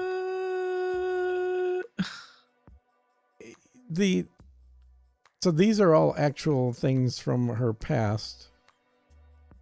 I want to see this picture. When she was in college, when she was underage. Oh, wait, she was in college underage? I How think could they that be started at possible? 16 there. Oh, that sucks. So, but go for it. You could do a search. I don't know, maybe it's her senior year. Maybe she was there in their senior year. But either way, the other bits of stuff that kind of came out when I was searching was that even outside of this show that she's complaining about, find some stuff? Or you just started? Just a harmless bit of fun. Young women featured on Hotties of Melbourne University Facebook page says they're not offended by the page that rates students on their attractiveness. So I guess that's it right there. Young women, including Sydney Watson, who is featured on Hotties of Melbourne University Facebook page, has hit back when they signed a petition to have it closed. Okay, so they had a petition to close it. Yeah. Yeah, that's what it was, basically. Okay. So there was some Facebook page that had like a bunch of viewers on it, and then they got 20,000 signatures of people to basically get them taken off the page. Yeah. So the other thing somebody was saying that like before she had this show on Blaze TV, that there were multiple videos with her where she talks about her nipple piercings, where she discusses topics that are very private and sexualized, more so than the nature of what happened while she was at Blaze TV, which seemed like predominantly her reading things that she didn't understand she was reading. It's sort of like the old Simpsons calling the bar and asking for somebody for the telephone, and the bartender doesn't realize what he's saying. It's that type of juvenile humor behavior, but you know, obviously she got fed up. Obviously she didn't like that. And I think the viewers were very much enjoying that kind of concept. And so they kept doing it for, I think the show lasted about a year, all said and done. Now, the one thing that I think she's got very good stuff to stand on is that Elijah was constantly drunk while he was doing the show. And that management did nothing to prevent that from being the case. So that may be an issue. But I don't know. I think it'll be an interesting trial because I think she is throwing everything that can stick against the wall right now. And then depending on what their response is from the Blaze and what the initial actions in court end up going, I think then we'll see a subset of all these petitions to see what actually gets pushed through to a trial. And that's assuming they don't just settle outright right away to just kind of keep it out of, out of the rags, out of the gossip mills, off of Timcast. Off of those things? Off the Timcasts, yeah. The Gonzo journalist stuff. I guess that makes sense. I've generally liked her videos. I think she's funny, but part of what I enjoyed was her sort of naivety and sort of goofy behavior to things like not realizing what she's pronouncing. Like I don't know. That's some of the stuff that made her interesting and appealing. I think she's attractive, but she's definitely not my type. So no, not your type? Not my type, no. That's funny. She's attractive. Just I wouldn't go there. But she clearly has a lot of fans, and Jeremy is very publicly on her side at this point. Yes, very publicly. And I think that may influence how much she digs her heels into this versus wanting to settle. If she settles, I think she'd probably end up settling for the remainder of her contract, which was a total of $1.7 million. Yeah, dude, Tim better send fucking Cashman to investigate this one fast. Cashman will talk to her and he'll exactly tell you the whole truth and nothing but the truth. He's the one. He's the guy. Being the gonzo journalist that he is, he'll do it for sure. She said, I read something on one of these Wikipedia articles that says she now resides in Texas. She's also a victim of sexual abuse and talked about her experiences. In a video, I blame him, not all men. Didn't know about that. Yeah, I don't know. I mean, the responses on Timcast when Tim talked about this topic were fairly one-sided. They were about 90% against her, 10% for her. Really, and 90%? Even what I saw on the quartering was only about 50-50. Like it's not an overwhelming number of viewers that are taking her side on this. That makes sense. And I don't think it's good for somebody to work in an environment where they're not happy. Period. But I guess my question is always, why do you not leave? You're not. Yeah, why didn't you leave? Not chained there. Well, she didn't want to lose her money, basically. Exactly. And when you agree to trade money for discomfort, which is generally called a job, most people wouldn't do their job for free. They only do it because they get paid. When she trades money for that discomfort of doing a job, well, then she's kind of accepting that trade. So, now she's wanting to get paid for the job she didn't do. Because the job that she was doing was uncomfortable. And she thinks that it was also illegal, apparently. Well, it says that she's suing for like sexual harassment, wrongful termination, and then a couple other things, right? Yep. Yeah, I mean, they're throwing everything that they can at the wall right off the get-go, for sure. That's standard. But they're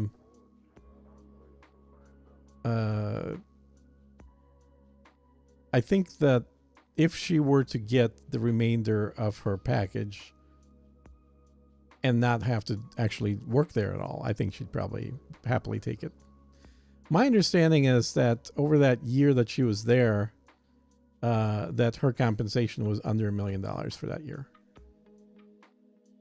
Just for that 1 year? Like, how long was she supposed to have that contract for? That's the main thing. Well, they didn't say how many years the contract was, but I think there's one point in this contract. I don't remember if it was $400,000 or $350,000. I ain't gonna. But it sounded like she got, maybe this was like a 4-year deal, and she got paid for 1 year, and so she'd like to get the other 3 years. Yes, she only got like $250K, and she wants to get $1 million. Yeah. That place is expensive. Like $300K, and she wants to get 1.2 or whatever. But she did move to the Dallas area. I think she's in Frisco. And yeah, I'm pretty sure. Well, it's where I used to live. And I think she'd like the rest of that money. I think she'll make some money with Jeremy, but nowhere near what she was making with at this job. And I totally get it from her bio that she has been described as probably the more feminist of the conservative women that are on YouTube. Yeah, she's probably the most feminist, really. Yeah. And so Blaze should have known what they were getting into. From her standpoint, she's coming there with a master's in journalism, probably thinking she's going to do a serious show. And her co-host ends up being this drunk frat boy. And that's the main audience, are people that like to watch the drunk frat boy.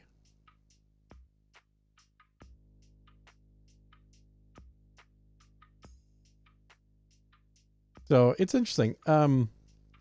The other thing that now we're getting into just pure rumors and innuendos, but it sounded like there was some talk of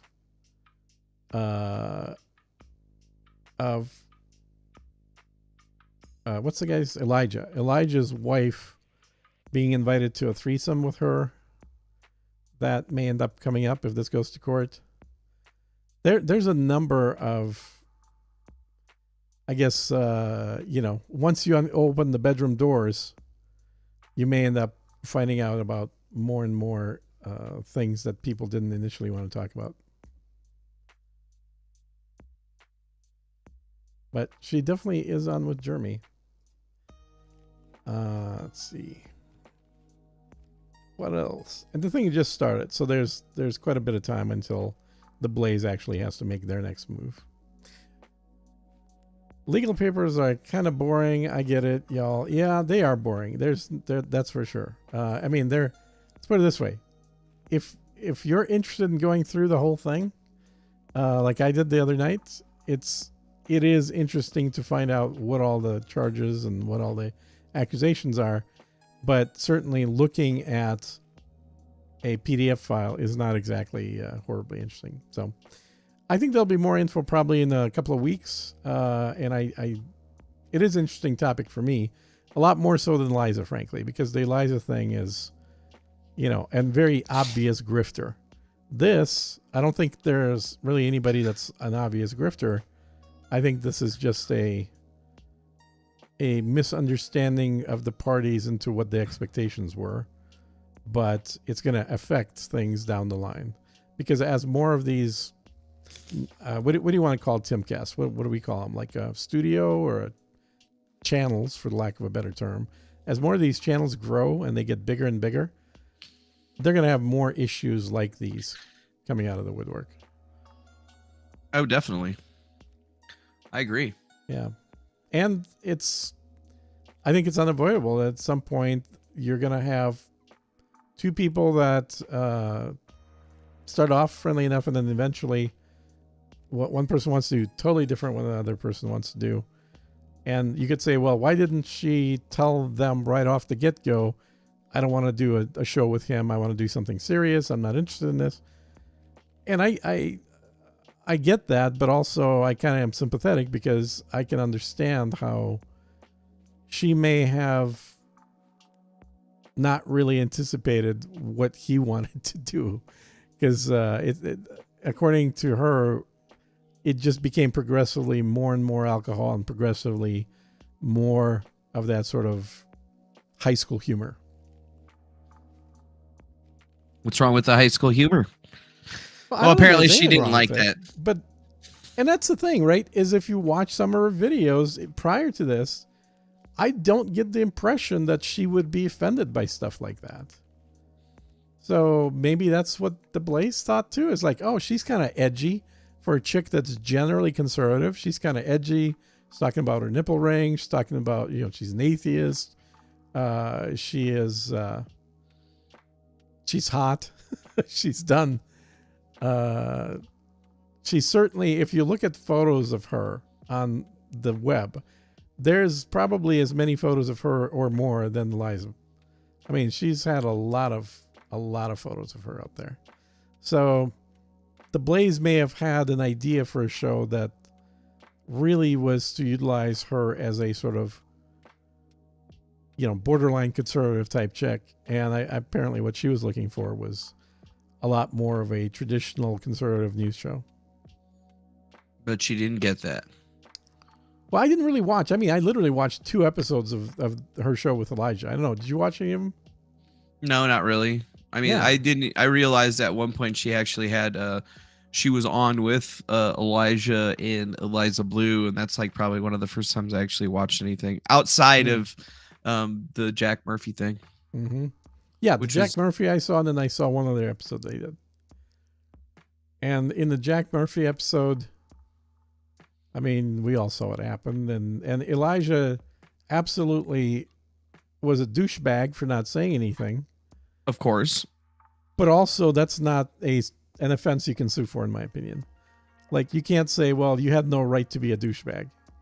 Okay, well, he was a douchebag, so what do you do about it? He should have said something, but he didn't. Yeah. And, maybe she could get mad at him for that, but like now that she's going to court trying to see the Blaze over it, there's really not much that we can say until we actually see it get past the initial thing, no immediate dismissal. And if we don't get an immediate dismissal, we need the response to see what we're going to say. Cause like I've been through this personally before, and it's like, okay, anybody can sue you for whatever the fuck they want. It's not real until the judge says that it's going to actually go to trial or go to court. So there's at least 2 chances right now for filing wise for the Blaze basically to kibosh this down.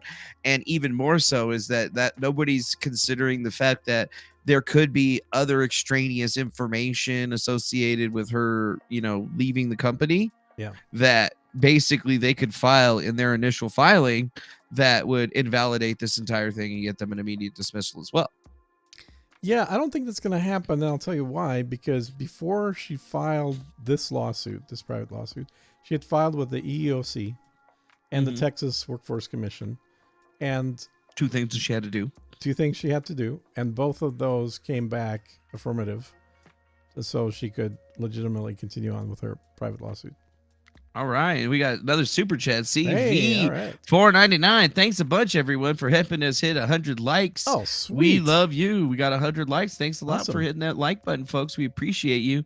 Keep hitting it up so that we can get to 200. That would be super, super sweet. And please send more money, because that's exactly what we love here at the show. Need more money, and we love all the new people coming in and subbing.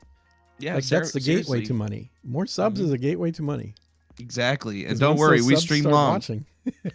Yeah, once you start watching, the fun don't be stopping. Exactly. That's hours right. And hours and hours. Yeah, there's some Reddits on Sydney Watson where they got pictures of her being a pretty girl. Oh yeah. Well, I just Googled. Just if you type it into Google, it seemed like there's a whole ton of photos coming out. Oh yeah, there's a ton. There is a ton. Thanks again to CV for that $4.99 super chat. We appreciate you making the Griftcast exactly what it's supposed to be. A grift. A grift. Exactly. Well, that's all I got on Sydney. Oh, good. Yeah. Honestly, I wish it was a bigger, more interesting story for me or whatever, but I got my own drama that I could be suing for. That's 100,000 times better than whatever's going on with her. she's like, oh, I didn't get my 1.2 million because people were sexually harassing me. And I'm like, oh, that really sucks. And I'm like, yeah, I should be getting 1.2 million for the kind of defamation that just went out about me. That sucks more, you know? But oh, whatever, you know, it's fine. Really at least I get hair. to rub. Yeah, at least I get to rub elbows with somebody like Sydney, right? Like Sydney Watson's got her whole channel. Maybe you Tim can all Cass be in doing a articles studio about her. Yeah, maybe you can all be in a Timcast retrospective. Doing articles about me. Yeah, that'd be great. End year review episode. The end of the year review of Sydney Watson. What do you got there? Yeah, just Sydney Watson.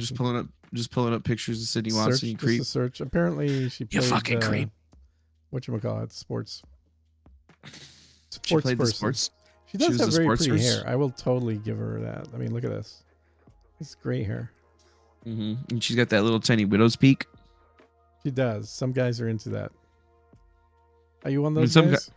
No, I was just pointing it out because I see it. Okay. Yeah, that's why she says he's a vampire. It's not a huge thing for me, but I know some people. Are you really more into that. like the dimples on the lower back? Is that your thing or what? Dimples on the lower back. I like the dimples on the cheeks. I like that. Oh, okay. Just wondering. But just wondering. You know, I am scrolling through the stuff right now. I caramba.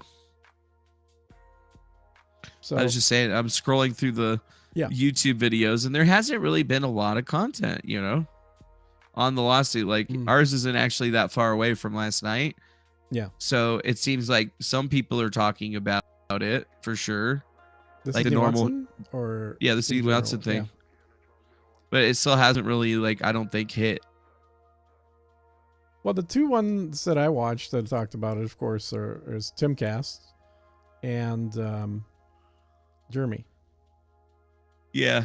So it seems like it was all Jeremy and her basically owning her name recognition on YouTube, but now it seems that we're starting to get people talking about it over a day ago. It looks like the last big thing was this Sydney Watson sues Eliza Schaefer. So this Arthmesia guy is the first guy that was talking about it on YouTube. On YouTube, yeah. So it comes to there, and then Arthmesia is talking about it, who he seems to be on everything for something, which is pretty interesting.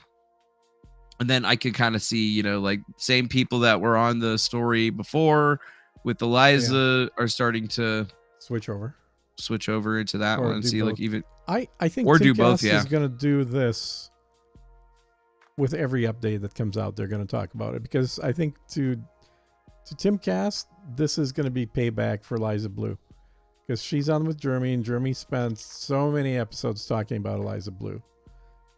And now they've got the shoes on the other foot.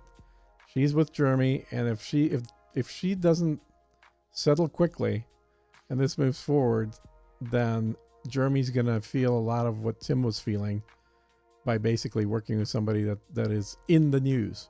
Same shit I'm feeling, man, with you being in the news. You shouldn't be feeling shit. This doesn't even affect you. They don't even know who fucking you are. I know, dude. They don't even mention me. I'm like a nobody here. What the fuck? Know your place. Oh, you're not a nobody over there in the Fediverse land, though. That's true. It's all right though. You just need to go pull some shit, dude. You know, let's get the name recognition up. Like, you know, let's figure out some shit. I'm not sure dude. I want that name recognition. I kind of like being in the shadows, man. Well, look at this filter right here for Dago. It's just funny. I said Sydney Watson, Tim Pool for relevance, and it's like a day ago they were talking about it. The last time they even spoke about Sydney Watson was a year ago. Yep. No, it's a brand new thing. Obviously. It was over the Jack Murphy thing. Yeah, which they didn't really want to talk about when it happened. Yeah, because it was making them look bad. But now I don't think there's a whole lot of love lost there for Tim to talk about Sydney. I don't think he was ever really friends with her, and she was definitely instrumental in creating the thing that made Tim look bad with Jack. And Jeremy also every time jump on the bandwagon, and while Tim and Jeremy made up and became best buds again, I think there's a little bit of schadenfreude for Tim in the fact that now Jeremy is co-hosting with somebody that's going to be in the drama. Directly in the drama. Well, I don't know if that's going to be too much of a problem with him. I think it's honestly going to help Community Notes grow as a show because I mean he's already getting they already got to 22K from just being online for about 2 weeks now, which is pretty damn good. Yeah. When are they on? I'm not sure what time they're on. I don't know. It's like it's a live weekly cast, show, though, right? It's a live show weekly. Yeah, it's a live cast. Mm-hmm. According to like what's coming out from the actual channel. So like you go live, they only have 2 up, one from 9 days ago and one from 2 days ago. So they just did it. And I don't know, like if they even talked about it. Fridays, Send me lots of feet first. So it's not like, they're going out of their way to make this thing like totally crazy or whatever. Like they're doing StreamYard and screen share. That's it. That's a pretty good background, though. I like that notepad look. That's cool.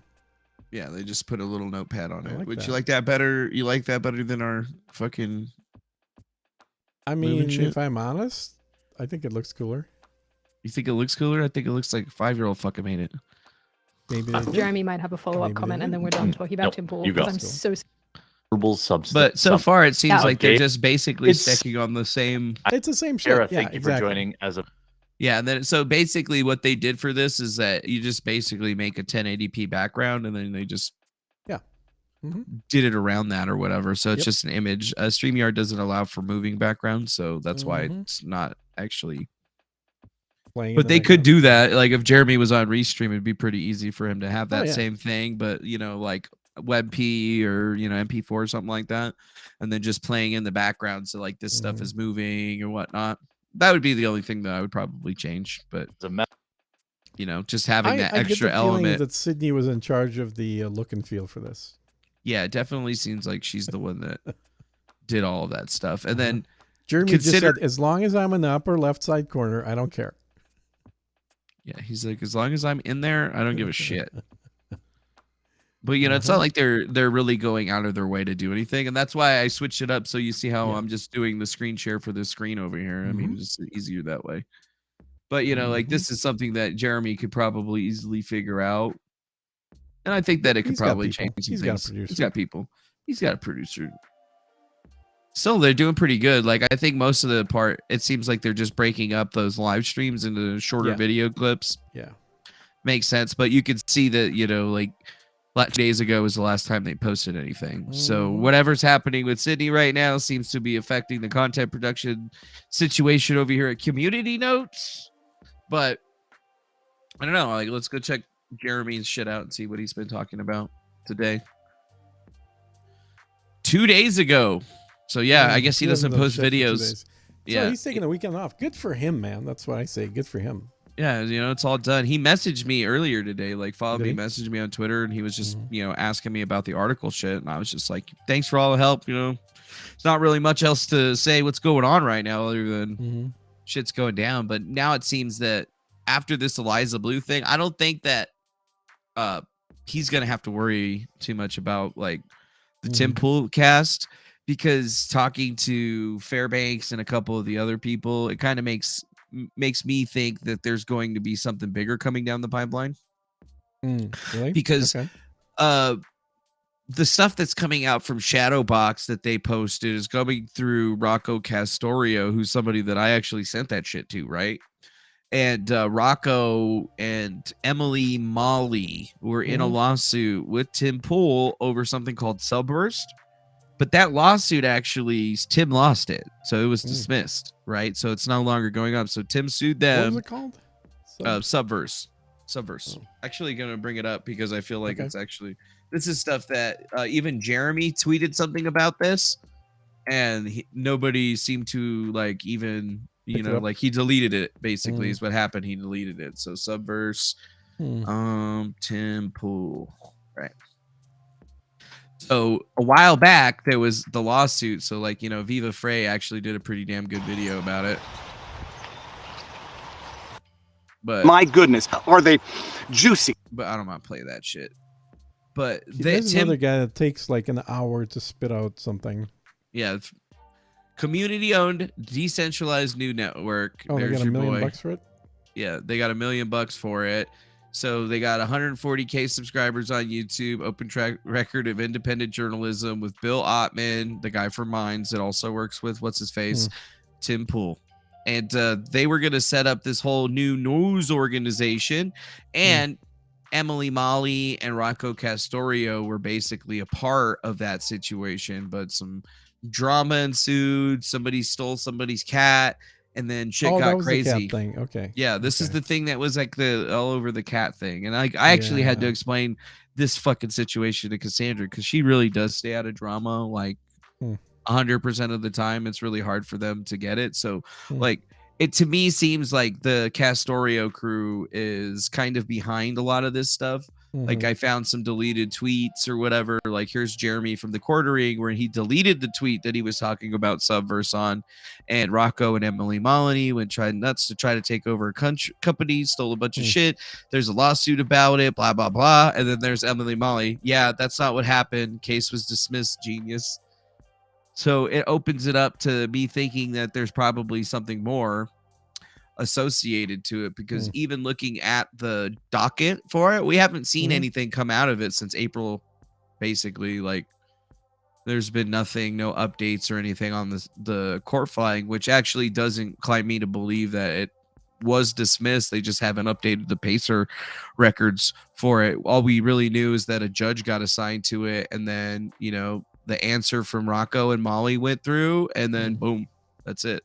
So they got an extension of time to file, and then they filed, and then after they filed sometime in November, the whole thing got nuked. And it's shit. And it Tim seemed was to the one that initiated the lawsuit? Yeah, so it was Tim that initiated the lawsuit. Emily Molly apparently had something to do with footage that was taken by Rocco Castorio and Emily Molly during the January 6th riots. So like they took away her access to everything. They revoked her access to YouTube channels, and they basically were trying to get the footage from what happened on January 6th in their particular situation. Okay. So it just seems kind of like weird. And, like I've been trying to like figure out if Tim does actually have somebody that's like, fucking with his shit right now, it would probably more than likely be these fuckwads. Because they're the only ones that recently have been really like making a lot of noise in the situation. And on top of all of that, like it's the one thing that Tim Pool hasn't been talking about at all for whatever reason. And like that's kind of weird to me, at least, because the last time I checked into the Subverse thing, he's like talking all kinds of shit, raise $1 million, go fund us.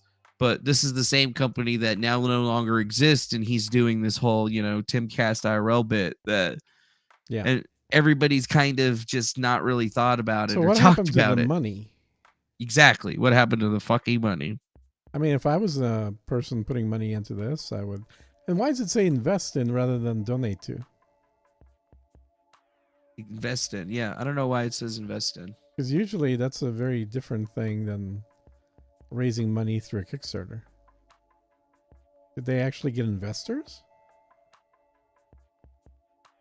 Yeah, they actually got people going through. And then just to put it out there, the person that's been sowing the disinformation about the situation, and in my case, that's been talking to a few different people, probably talked to the BX Bullet, so like he's the one that pulled out all this stuff, right? And has been talking about it. And specifically, he's trying to draw Matt Taibbi into the situation,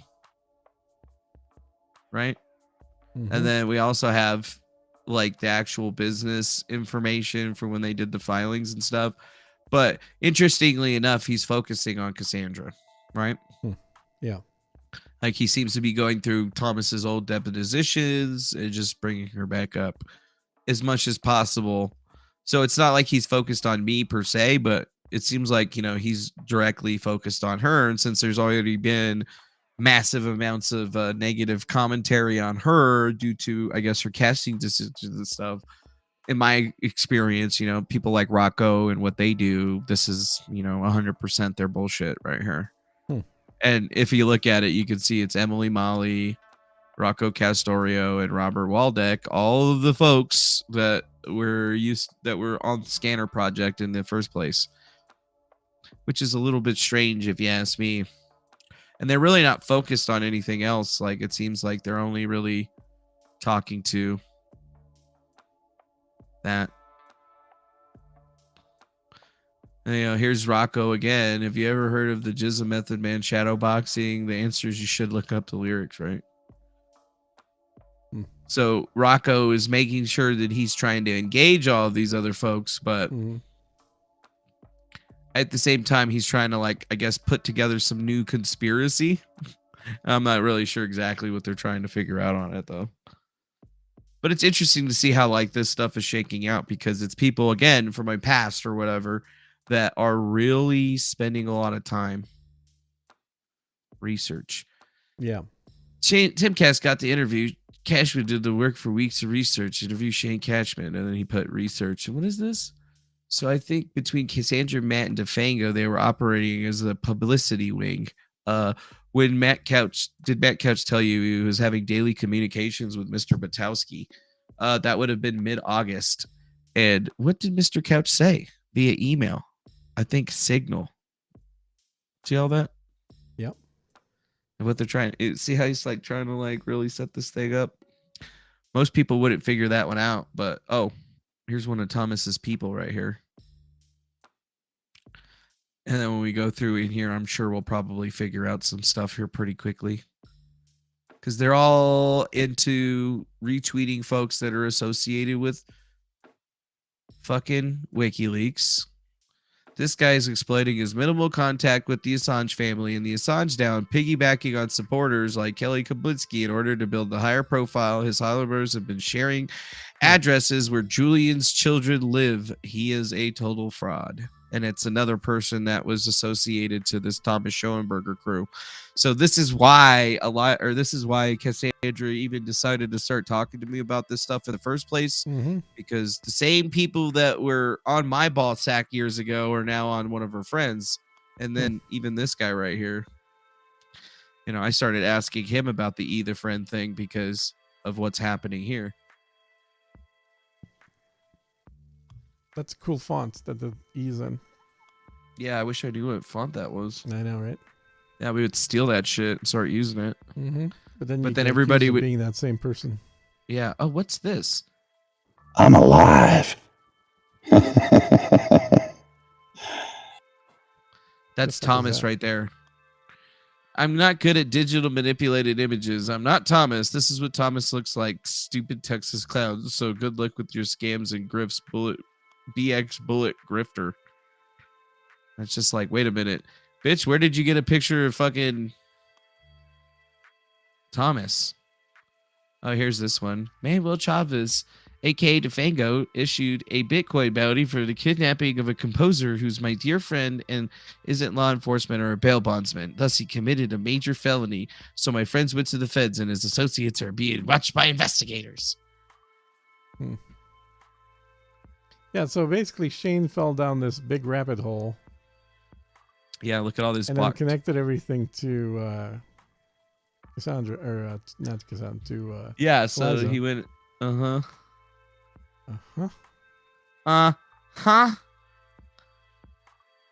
it's funny that, they were all on BX Bullet TV. That was Shane's, like, our person. But now that we're kind of going through, you can see that, like, this is one of Thomas's other people. Her name's Marcia Stockton, retired master inventor with IBM, and then basically composer that works with Thomas on, like, a lot of his shit. But it's really funny when you, like, start going through. So that means that you could see this BX Bullet person was talking basically almost directly with these folks. And they obviously filled her head with all kinds of crazy information. And it seems like she was actually investigating Thomas Schoenberger, to be perfectly honest. And still, for some reason, thinks that, like, in some way I'm still working with this guy, which I don't really get. But, that seems to be, like, overall the same thing that I keep hearing. Like, DeFango, Manuel Did they not Chavez. realize that your DeFango account was shut down for 2.5 years? It was more like, it was 2018. Oh, I thought it was just 2.5. Okay. So yeah, it's been shut down So for a even lot if longer. your account's turned off, people can still at you. Yeah, exactly. So, So like, it looks like you're part of all those conversations. exactly. Unless you Even actually though are, and you're a I've been mastermind behind gone. the whole thing. Yeah, which doesn't make a whole lot of sense. But, you know, it's like by going to one of these ones, you can literally find all of their different account names and the people involved. Accounts, and most of them don't even exist anymore. Yeah. But you can see all of them. Like this guy right here, Hamilton, was all involved with that cicada situation, tried acting like he was my friend and feeding me information. But the entire time he was working with Thomas and all of them. And then after I exposed them, he turned negative on me. And he's like, oh, this guy makes up all kinds of shit. He doesn't know anything. But you know what? Oh, who's this Hamilton dude? I don't know, just some random guy that was a part of their little group or whatever. Well, just I'm gonna funny to point out like how many of them there are, because they all basically conglomerate in the same kind of areas, and they all have the same kind of accounts, like this guy right here, Port of Pink. So I just kind of keep paying attention to what they do overall, but you can also see some of them are just blocking you before anything. Right now, I'm not very blocked by most of them. You know, like this is Thomas's other account right here. So we can just kind of go through. Apparently, he's married to some girl in New Zealand, although they've never actually met in person. But if you look here, the errant friend on the 20th, great quake comes. Pompeii serves another great master, not America. Cheers and good luck. And then that's going straight to the account that has basically, I guess, been in contact with this WikiLeaks person, leaked the names of Julian Assange's kids, not once, but twice. Just recently doxed within the last 2 days, the place where Julian Assange's wife, Stella Morris, lives. And, you know, it's kind of fucked up, actually. So, and here we are on Thomas's actual account. You know, you can see that they're both talking to each other. They're like working in cahoots or whatever. And this is why, you know, if it wasn't for this shit like this, like if it wasn't serendipitous that these guys were actually coming after one of Cassandra's friends, the articles today would have not been taken down. And even then, the other people associated with the story, Shane and his little, the editor that allowed the article to go out, simply just don't understand this. Like they don't get it. Right. And then every name like Titus Frost, one of the main Pizzagate researchers and shit like that, keeps losing YouTube channel. Oh, sorry. That sucks, Titus. And then here's another account for Thomas because he has to keep making them. So people accuse me of having thousands of accounts. This is 2 accounts that we've already been through that are currently active on Twitter that are both belonging to him, that even link people to going to his like Discords and shit. Although what happens with him is that the accounts basically like he starts to DM somebody or something like that, and then he has to verify it with the phone number, and he just makes another one. So it's like he went on this one, but then now he's on this one, but I think there's actually another fucking one that this guy's on, and it's just like it's hard to keep up with all stuff. But you can see that he stopped tweeting on this account back on the 28th, about 2 days ago, or 2 days after I had posted my thread on Eliza Blue. Yeah. So like I kind of keep track of what they're saying, and he had been rather not saying anything about me, which generally tells me that, you know, like they're currently involved in some kind of op and stuff. And you can see that they're really trying to make this thing happen in whatever way, shape, form, or possible. And this is like the same guy that, you know, like he's been on my case since the very beginning.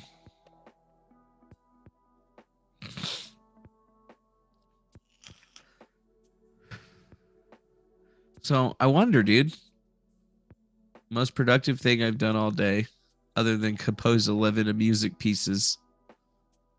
Dude, do you think you could compose 11 different music pieces in one day? Depends how you define a piece. Oh, fuck. Look who it is. Who? Tangri 137. That was another puzzle that I solved. See, that's the puzzle that got me into all this fucking trouble. It was a mystery that was posted to the internet. And all I did was try to solve the puzzle or whatever. There's actually a Discord server on it where people are still trying to solve the puzzle, but it was based on, I guess, from aliens. It was an alien, and the aliens were trying to give us some information about the future. so that we could get through some trying time or something like that Mhm. in 2037. They offered us some technology to generate limitless electricity. Mm-hmm. But yeah, it was a really difficult puzzle, and it was me solving this puzzle here, or at least a portion of it, right? That even got those like cicada people to start like coming after me in the beginning. But I guess it's very, this must be a new one. But you know, like they make different puzzles that have like strange things associated with them, magic squares and cubes, prime numbers, that sort of thing. One way that they were communicating was with mathematics, though. Like they would break everything down to the atomic numbers, basically, and then that's how you were like figuring out what letter to use and whatnot. Mm-hmm. Which is fairly difficult. Actually, it was really fucking difficult. It took a really long time to figure that shit out. But once we figured that shit out, it became increasingly easier in some ways. Like it was easier to decode the text and figure out what all the math was for. But ultimately, it started getting, for me, it started getting really abstract. They started using some stuff that I just really didn't understand, like at all. Like at all. And like originally, I'd seen the puzzle on 4chan. But like I had read about it over time, and it was actually this guy right here, Klaus von Schmecht, where I follow him on Facebook, and I think we're friends still, actually. But he had put out a post about this puzzle, and it kind of reminded me of it. So like I did the work to start, where I basically figured out like what text this was, learned how to translate it, went and translated everything, and then really the part that was hard for people, I guess, was this area right here, where it's just a bunch of really long math equations, right? Mm-hmm. So we had to like go through, do each of these equations to like at least the 137th decimal place, so like large decimal, and then utilizing those numbers, apparently we were actually able to decode that into, you know, words. So it's like actually a message, but it's coded in math. And then specifically there was a channel called Math Easy Solutions. Accurate Fusion, thank you. Thanks, Accurate Fusion. Anyone decode the manuscript yet? There was a guy that claimed that he did, but nobody believes him. Although I think his shit was pretty good. Yeah, there was a channel called MES, Math Easy Solutions, where he kind of goes over, because I'm not a mathematician by in any means. I went to fucking culinary school, so you know I could do big math problems or whatever. But some of this stuff is, you know, beyond me. I wouldn't even understand how to like somebody would create it. But this channel actually went through and figured out like basically the techniques used to derive every single thing that was like inside of the puzzle. So like he broke down every single mathematical thing, and you know, like how it would be possible to do this, and like created It's time for another Math Easy Solution. To discuss further into the hashtag Tindry137, the online series of cryptic puzzles that may just well be from aliens. Now, so you know, this is what math nerds do for fun, then, or yeah, I guess that's what really where we're at. It's what math nerds do for fun. So like Tangri says that MES is cool, which he is. Guy's probably a lot smarter than me in mathematics. I mean, I haven't taken very many math classes outside of what high school math and what I needed to take to pass college. So for me, you know, it was all very fanciful when I was going through it, because I was just like, holy shit. It's time for another math. But this dude basically kind of breaks it down pretty solid on exactly like how somebody would go about like making a message such as this. Mm-hmm. And then, you know, it basically like the entire thing, he's like using Worthram Alpha to like solve all these like fucking things. Mm-hmm.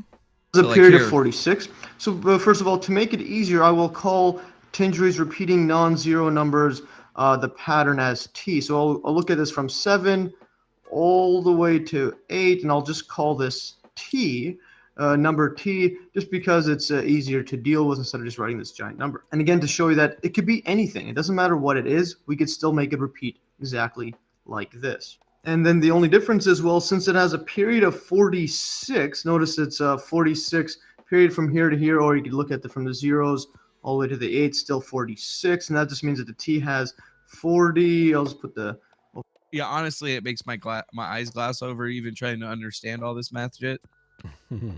But yeah, I definitely got like wowed by all the mathematics and stuff associated with it, because I was just like, damn, I didn't even realize somebody could put some shit like this together.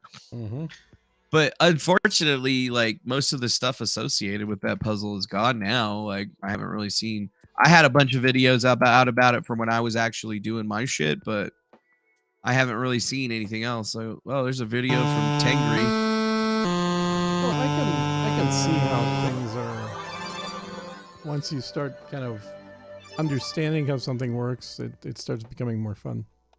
After this talk, you got to tell us who the Zodiac Killer is. Oh yeah, right? Thomas Schoenberger was obsessed with the Zodiac Killer, actually. And I did talk to the person that a person that was associated with one of the solutions supposedly recently that came out of the 340 cipher. But interestingly enough, there was something else. Like I think a lot of people missed that we still haven't seen. I think Fried Oregon might be the one that has the video. Something. He had like a video with this thing in it, but I can't remember. I did some videos on it a long time ago where somebody took like a card that was left somewhere, and when you take this card and you put something over it, you can actually see messages and like stuff. So it's like if you take this card, one of the pieces of material that was sent to people when they were decoding, and you like hold it over the letters, you can read the letters.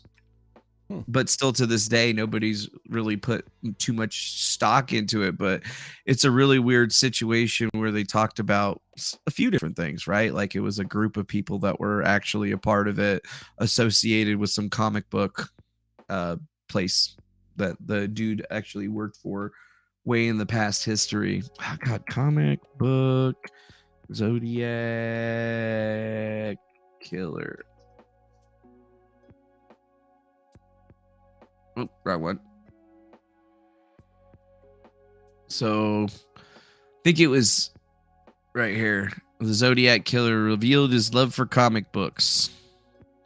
And it was an old school comic book where a specific thing that was actually put out with it was this cover of this comic book right here. And when you like look at the different things that the Zodiac Killer had done, it all seems to coincide with like the cover of this like fucking comic, actually, which is really weird. I did a pretty good series on it a long time ago, but it was this Halloween card that was sent by the Zodiac October 27th of 2070 that had curious phrases on it like by gun, by fire, by knife, by rope, which is all 4 ways that the Zodiac planned to kill his victims and then make them into slaves in the afterlife. Yes. And it like really came forward a long time ago from this website right here where the card says sent from your secret pal, and it was like utilizing this card that they figured out some, I don't know, rather interesting things. And then you see this thing right here. It's this thing right here that they were using to basically like if you take that thing, that shape, and you run it over the ciphers, you get a message out of it, basically. Got it. Although it was never really given as much credence as the recent 340 cipher solution.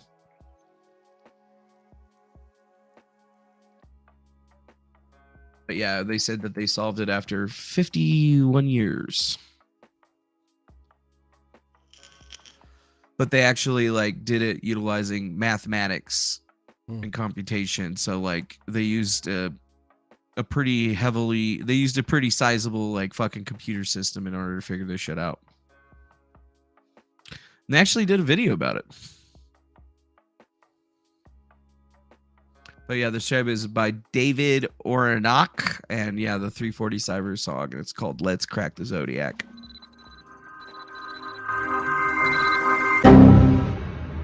Oh my God. So this is a big one. We have a solution for the 340 and it's real. I've been working together with 2 other code breakers for a while now. One is named Sam Blake. He's an applied mathematician who lives in Australia and has worked on several interesting problems. The other is named Jarl van Eyck, who is a warehouse operator who lives in Belgium. A warehouse He's also operator. a very gifted programmer. and created excellent code-breaking software called AZ Decrypt, which was inspired by his desire to crack the cipher. Well, Sam became interested in ways to do transpositions or manipulations of the 340. It was assumed that Zodiac did something different to the message before assigning all the symbols, and that could explain why the cipher was unsolved for so long, so we started doing a lot of experiments. He sent me about 650,000 different manipulations of the ciphertext. Our thinking was, if Zodiac rearranged the cipher message somehow, let's try to find out how. I took all of Sam's manipulations and ran them through Jarl's AZ Decrypt code-breaking program. The idea was to take Sam's hundreds of thousands of variations of the 340 and try to get AZ Decrypt to crack them. Maybe we'd stumble on something. Well, on Thursday, December 3rd, after many months of running Sam's experiments in AZ Decrypt, I looked at this solution that was mostly gibberish. So it looks like the thousands of others. Normally, I'd ignore them, but this one had words like, "Hope you are trying to catch me," and "or the gas chamber." At that time, the rest of the... This is interesting in some ways, is because I utilize like the same kind of techniques or whatever in some ways to solve some of the cicada stuff, and then that AZ Decrypt program, I actually tried to utilize that as well in like my solutions and solving, although nothing was quite as complex as what they were dealing with, but that thing was pretty much able to like figure out pretty quickly what just about anything is. And there's actually now there's like online websites. One of them is called Cryptic, where like for the most part you can figure out how to like encrypt anything, whether it's with the Enigma machine or any type of like, you know, basic transformation, and you can figure stuff out like pretty much quickly. But like that program that this dude was using is a little bit of an extension of that in some ways, I guess. But it's very interesting what people can do when they set their minds to it. So, you know, they just put down a bunch of time and a bunch of computers and then figured out like actually what allegedly the letter says according to their software. So, yeah, I hope you're having lots of off in trying to catch me. Was it me on the TV show, which bringo up a point about me? I am not afraid of the gas chamber because it will send me to pay all the CE, all the, yeah. So it's like they went through it pretty consistently trying to figure out like what the codes were. And then they actually tried to go back on some of the old things. So they were actually able to figure out, you know, what this allegedly what this dude was saying. And it's quite crazy. I hope you're having lots of fun trying to catch me. That wasn't me on the TV show, which brings up a point about me. I am not afraid of the gas chamber because it will send me to paradise all the sooner, because I now have enough slaves to work with me where everyone else has nothing when they reach paradise. So they will be afraid of death. I am not afraid because I know that my new life is life that will be an easy one, a paradise and death. That spooky? Not really, but okay. Yeah, that's the 340 cipher right there. Yeah. Now you know. You know, it'd be I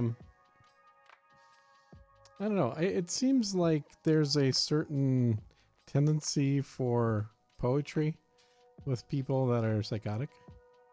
Think so? Yeah. Maybe it's just a tendency towards just deviation from norm. I don't know, but it, like a lot of times, if you read writings of people that are in prison for life sentences, they're not particularly clear and straightforward in their communication. Really? That's what I've noticed anyway. Yeah, most people aren't very direct on their communication. A psychopath tends to be extremely clear in their communication. So, I don't know. It's interesting. You think it's interesting? Yeah, now I'm like, wait, we still have to wait till 2037 for whatever Tangri's going on. Waiting on page 23, which we still haven't been able to figure out. That script. I'm like even trying to figure out where that is nowadays because I can't even find half of the shit anymore, even when I search for it. but I can't find it. Wait, is it this one? Yeah, CV said all psychotic people are poets. Yeah, I don't know that that's necessarily true, but I think that there is certainly some tendency towards wanting to use non-clear, obtuse language. It's not 100%, but there's definitely a tendency. Poets might be psychotic as well. I mean, it may be the same part of the brain that's affected. Oh, here we go. This is where I was supposed to be. This is where I got stuck.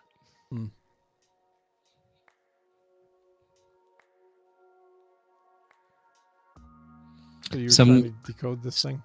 Yeah, so that's some star chart, obviously, of the sky sometime in the future. And then, yeah, no fucking idea what that is on there. The rest of it is. Although, the red letters obviously dictate a repeating word, which is most likely Tengri. And thanks, Pudding Toot. Welcome to this channel. Now send us money. Thanks and thank you. Anyways, so yeah, like, I figured, just guessing this is probably Tengri right here. And then, I don't know, maybe that's something different. But, T-E-G, or yeah, T-E-N-G-R-I. That was my first guess, but then I don't actually know what kind of script that is. I searched pretty much everything that I could think of, and I didn't think I found a match. Maybe I did, I can't remember. But yeah, it's like its own thing. So it's like even trying to solve that, you got to figure out, what the script is. The script's upside down. Well, obviously it's upside down. Yeah. Wait, it's upside down? Yeah. Well, what else do you see? Well, I don't know. This is literally where I left off. If you go to my pastebin, like I got rid of pretty much everything else, but I only have these two things. And then this is just where my notes were, which allegedly there's like some Bitcoins or something like that stuck in this thing. Oh, but, they always lie about Bitcoins. I don't know. I mean, I remember. Wait, no, I don't want to search Google. God, learning how to use this other browser shit. It's fucking. Oh wait, this is where I was. Actually. So like I went through, copied some stuff out, got the image name, and then tried to figure out what language it was in, which seemed like it was like Esperanto or something like that. Well, I think this is how far I got. Trying to figure out, just by deducing, what letter was what from what was there. But I don't think I got very much farther. But this is where I was. Okay, cool. You think it's cool? Do you actually think it's cool, or is it just? It's interesting. I don't know that I would spend like hours and hours and hours of time on it, but I get it. It could be interesting. Let's put it this way: if my power went out for days at a time, I might find it more interesting. An account associated with BTC creator Satoshi Nakamoto posted a Woodward status update and befriended another user. Send me that picture. I want to flip it upside down. Yeah, that one.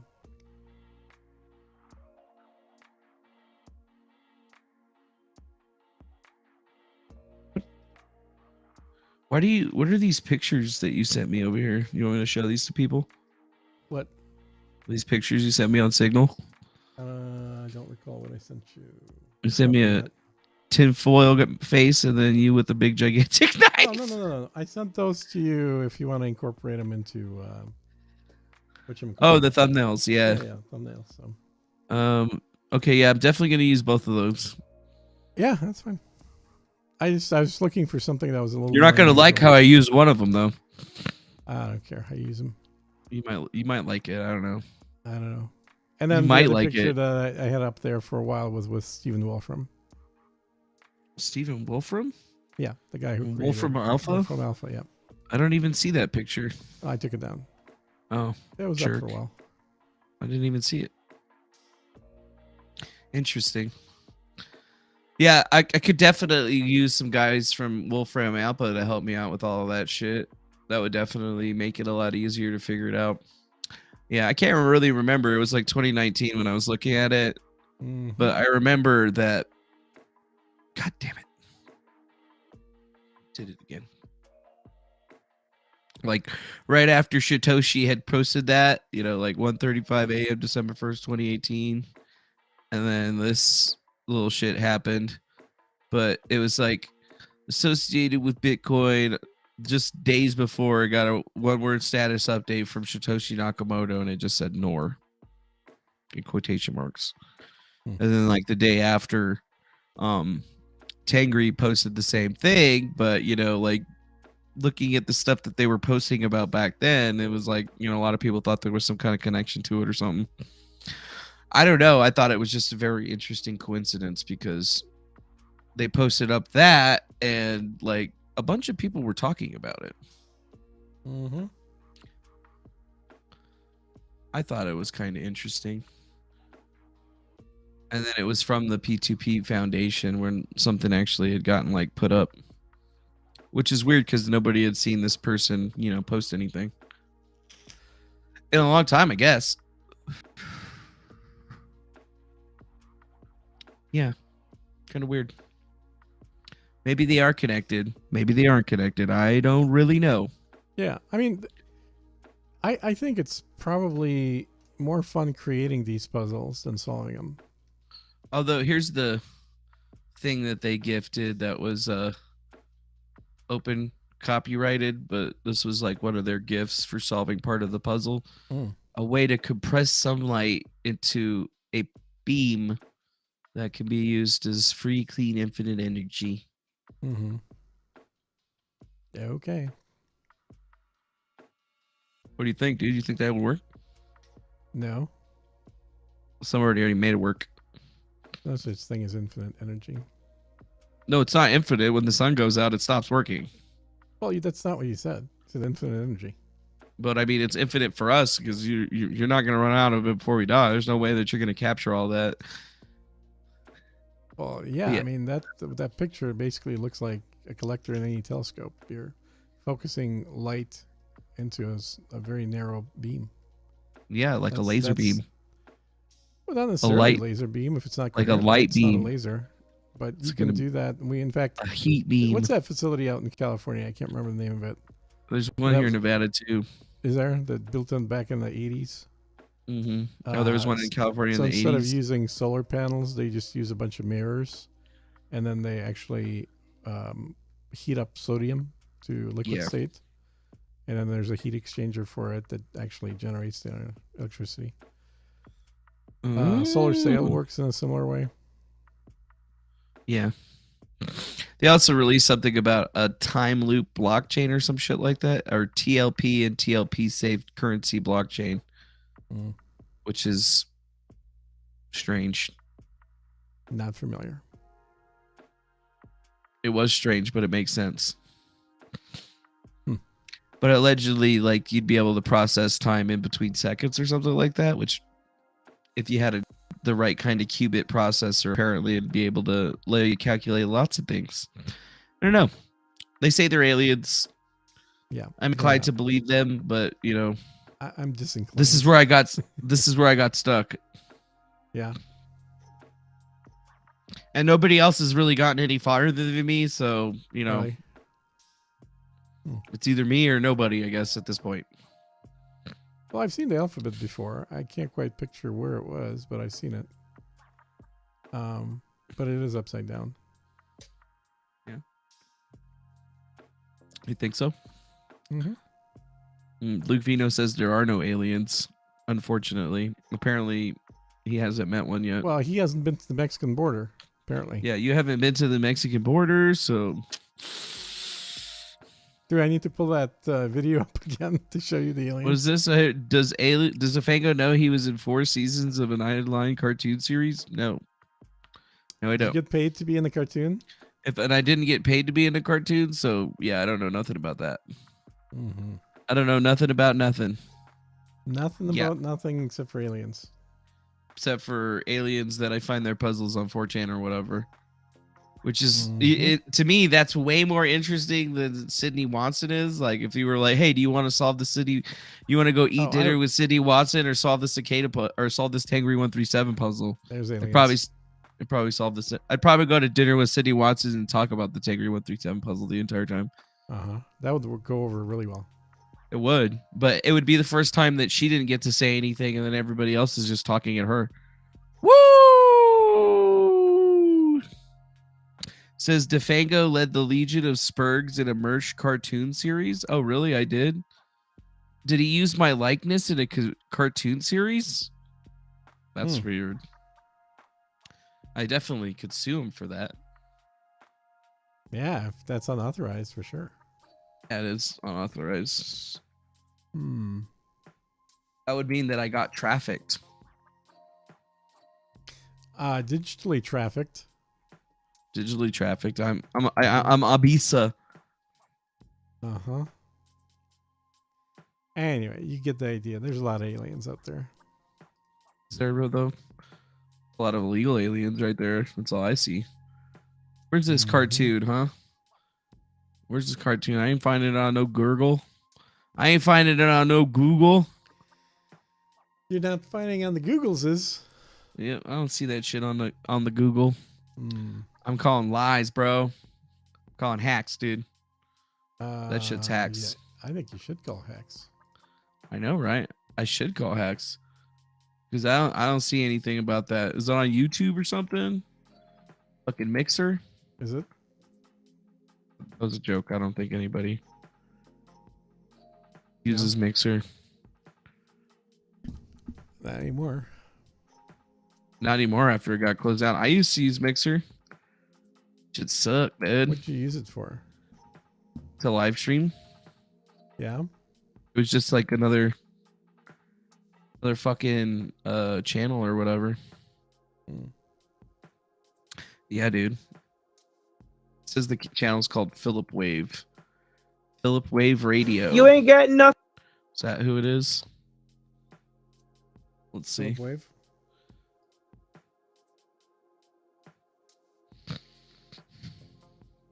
Cartoons? Month ago? I don't see anything up over here. Oh, wait, maybe if I just type in Spurg.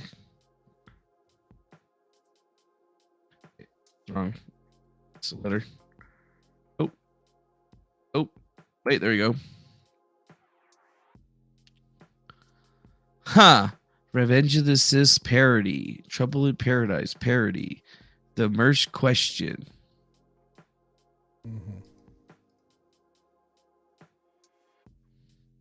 Yeah, I ain't seeing nothing, dude.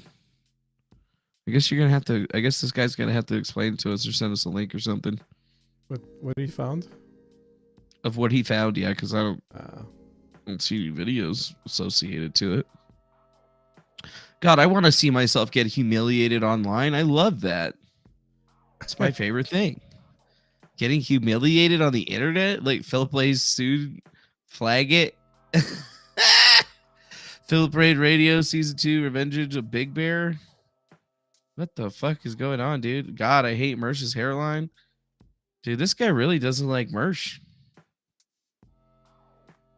And I can just only approve of all of this particular junction in time. Yeah, look at this. You little slut. Revenge of the Cis parody cartoon. Mersh Gen C broadcast pod awful nuked. So what happened? Dude, somebody made cartoons? I'm just going to click on Cartoons take a long these. time to make.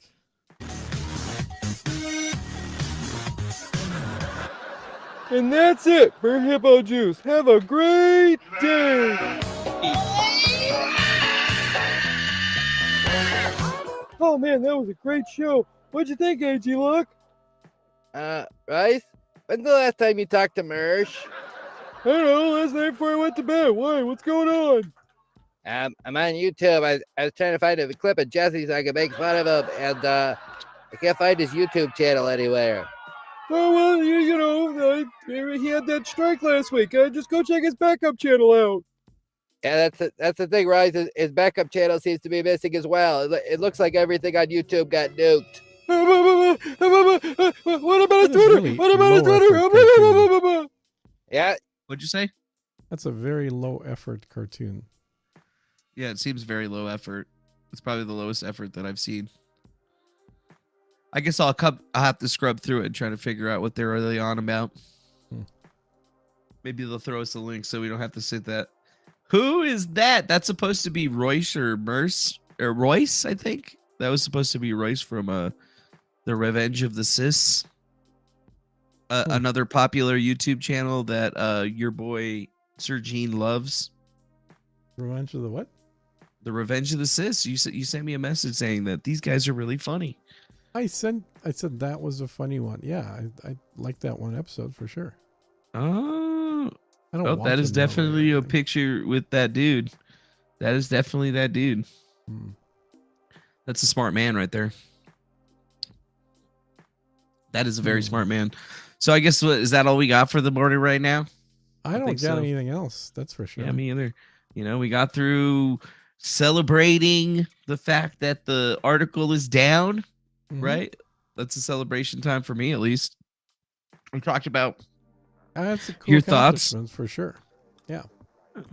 Yeah, we talked about your cool accomplishments. Now we're just kind of like running the jive.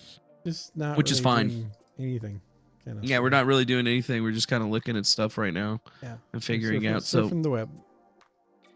Was that surfing the web? That just looks like space. Well, surfing space, surfing the web, same difference. Yeah, you're surfing the space web. Mm-hmm. I mean, they say that space has webs. They say a lot like of things. Tendrils of space, although you can't see them. But yeah, it's nearly Super Bowl time, so we might as well just cut out here and get on into the next Super Bowl thing. Deal. Yeah, I'm probably not gonna end up watching it. I don't have TV. Go sports. Yay, sports! So go enjoy the Super Bowl, guys. Thanks for joining us on another fantastic of the GriftCast, or fantastic episode of the GriftCast, and we hope you guys have a wonderful, wonderful evening. Because it's time for us to go. And it's time for you guys to go do some other shit. So, whatever you're going to do, you go do it now. You know, you want to go fly in space. You know, you want to watch Super Bowls, eat some chicken wings, whatever the shit. I don't care. You know, just go away or go home. You're probably already home. You're probably already at home, actually. Right. Now, you going to come back later on? I'm probably not. Yeah, I might come back later on. Super Bowl, do a wrap up. Yeah, do a Super Bowl wrap-up watch party or whatever. Watch the ads like on YouTube after the fact, after all the Super Bowl ads and stuff. That's the only thing I care about on the Super Bowl. Most of the other ads. stuff is not very interesting, but the ads are pretty good. I only watch the ads and the halftime show. Yeah, and only because of Rihanna. Oh yeah, that's right. You like the Rihanna. Yeah, so that could be interesting. Who was last year's halftime? No idea. That was that Lady Gaga or something? No idea. Okay. No clue. Not somebody you liked anyway. Yeah, not anybody I cared about. No. That's why I don't remember. All right, guys. I already did a podcast this morning, so I'm a little low energy here today. Doing that podcast kind of zaps it out of me. Yeah. Well, why don't you guys make it more interesting? It is interesting. It's super interesting. People love it. Yeah, I was loving it, dude. I loved it for like an hour until I fell back asleep. Until you fell asleep, exactly. So I mean, I might do a little sleeping here in the next few hours during Super Bowl. Okay, well, take yourself a nice nap, and then we'll catch you again on the flip side, my friend. Sounds good, man. Adios. Have a good one, G. Bye-bye now. Boop, boop. Now it's just me and you guys. It's just me and you. It's just me and you. And you know what we do at the end of the show? We got to call out all those people that sent us money and say thank you again. So time to run down through the thing. Oh boy. Oh boy. Oh boy. Oh boy. Oh boy. Oh boy. Oh boy. Oh boy. Oh boy. Oh boy. Oh boy. Wow. How long have we been on? It's almost 3 hours. Yes. Almost 3 hours. That's right. So I guess we started out the stream with Mr. Spicy Spartan throwing a $20 CA through the chat. We had then Joel the Dude donating $2. Roxanne Wins just became a subscriber. We had Belfast Cheapa with the $2 to super chat. Michael Golinas with the $5 super chat. Thank you for that. Anna 96272 subscribed to the channel. Joel the Dude managed to donate $1. We had DH1776T joining over there on Twitch. We got Wiley Sow donating $2 of the Swiss francs through the super chat. We had somebody named Damsel Pancake follow on Twitch. We had Spurg83 subscribing. We had Super Sparrow 1 subscribing. We had this full Daniel Bedlinger giving us $9.99 through the super chat. We appreciate that. Jedi Jedline, Bia, both subscribing to the channel. We had your girl Jenny giving us $2 through the super chat. JDC subscribing. Rianne Lee subscribing. Kiriana Patrick throwing out a subscription. Grifty donated $3 through the super chat. Thanks for breathing us up, my friend. We had Buddy Booyah that just subscribed. We had Jenny donated $2 through the super chat. Deborah Williams doing $4.99 through the super chat. CV doing herself $4.99 through the super chat. We had a Riddick Fusion with $2 through the super chat. Kyle Knight hitting us up with $4.99 through the super chat. And the last event of the evening was Mr. Puddin' making a nice little follow over here on the channel. Oh, yes, there's a lot. We're just going to go ahead and let those play down, and then we're going to be playing this one out. So we definitely appreciate you guys coming on through here. We drop links in the chat so you can hit all of our healthy links and follow us on all of our platforms, because we definitely like it when y'all do that type of thing. And as always, we appreciate support and love the support that we get from each and every single one of you. It's what makes this channel go round. We wouldn't be able to be the GriftCast unless we got money from you, because that's what this show's all about, folks. It's all about the grifted. So thank you very much to all the generous patrons and subscribers and people that supported us in any way possible. You guys are the real MVPs of the show. Yes, that's right. You all are the real MVPs of the show. The real MVPs. And you can see, like, that thing takes forever. It's just going to keep fucking playing, dog. It's going to keep fucking playing. So we'll grift on, and we'll hope you guys have a great rest of your evening. Enjoy the Super Bowl, and we'll see you probably again later on tonight. Either way, be well with you, and we'll see you on the next one. Thanks so much. Although we're still not done with all the damn interactions and shit. Look at all that, dog. Look at all that just coming through. We still got like 5 or 6 to go. Look at that. Look at how crazy you guys are with all that love. That's what we like to see. Moral and honest grift. That's all we really have. The real gang stalker's here, and he's gang stalking them all. And I'm just hanging out. That's pretty much it. Pretty much it. 3 more left to go. That's from CV. Thanks again, CV. We appreciate you. Thank you to Riddick Fusion. We also appreciate you. And, of course, to Kyle Knight, we appreciate you as well, because you're the last one. Well, at least last donor, but then we also got Pudditude. He just subscribed, or he or she just subscribed, or whatever. We don't really know what they are or who they are, but we still appreciate the subscription. All the same. Now, it's time for me, the real gang stalker, to be out. So I hope y'all have a great rest of your evening and be well. Adios. Bye-bye now.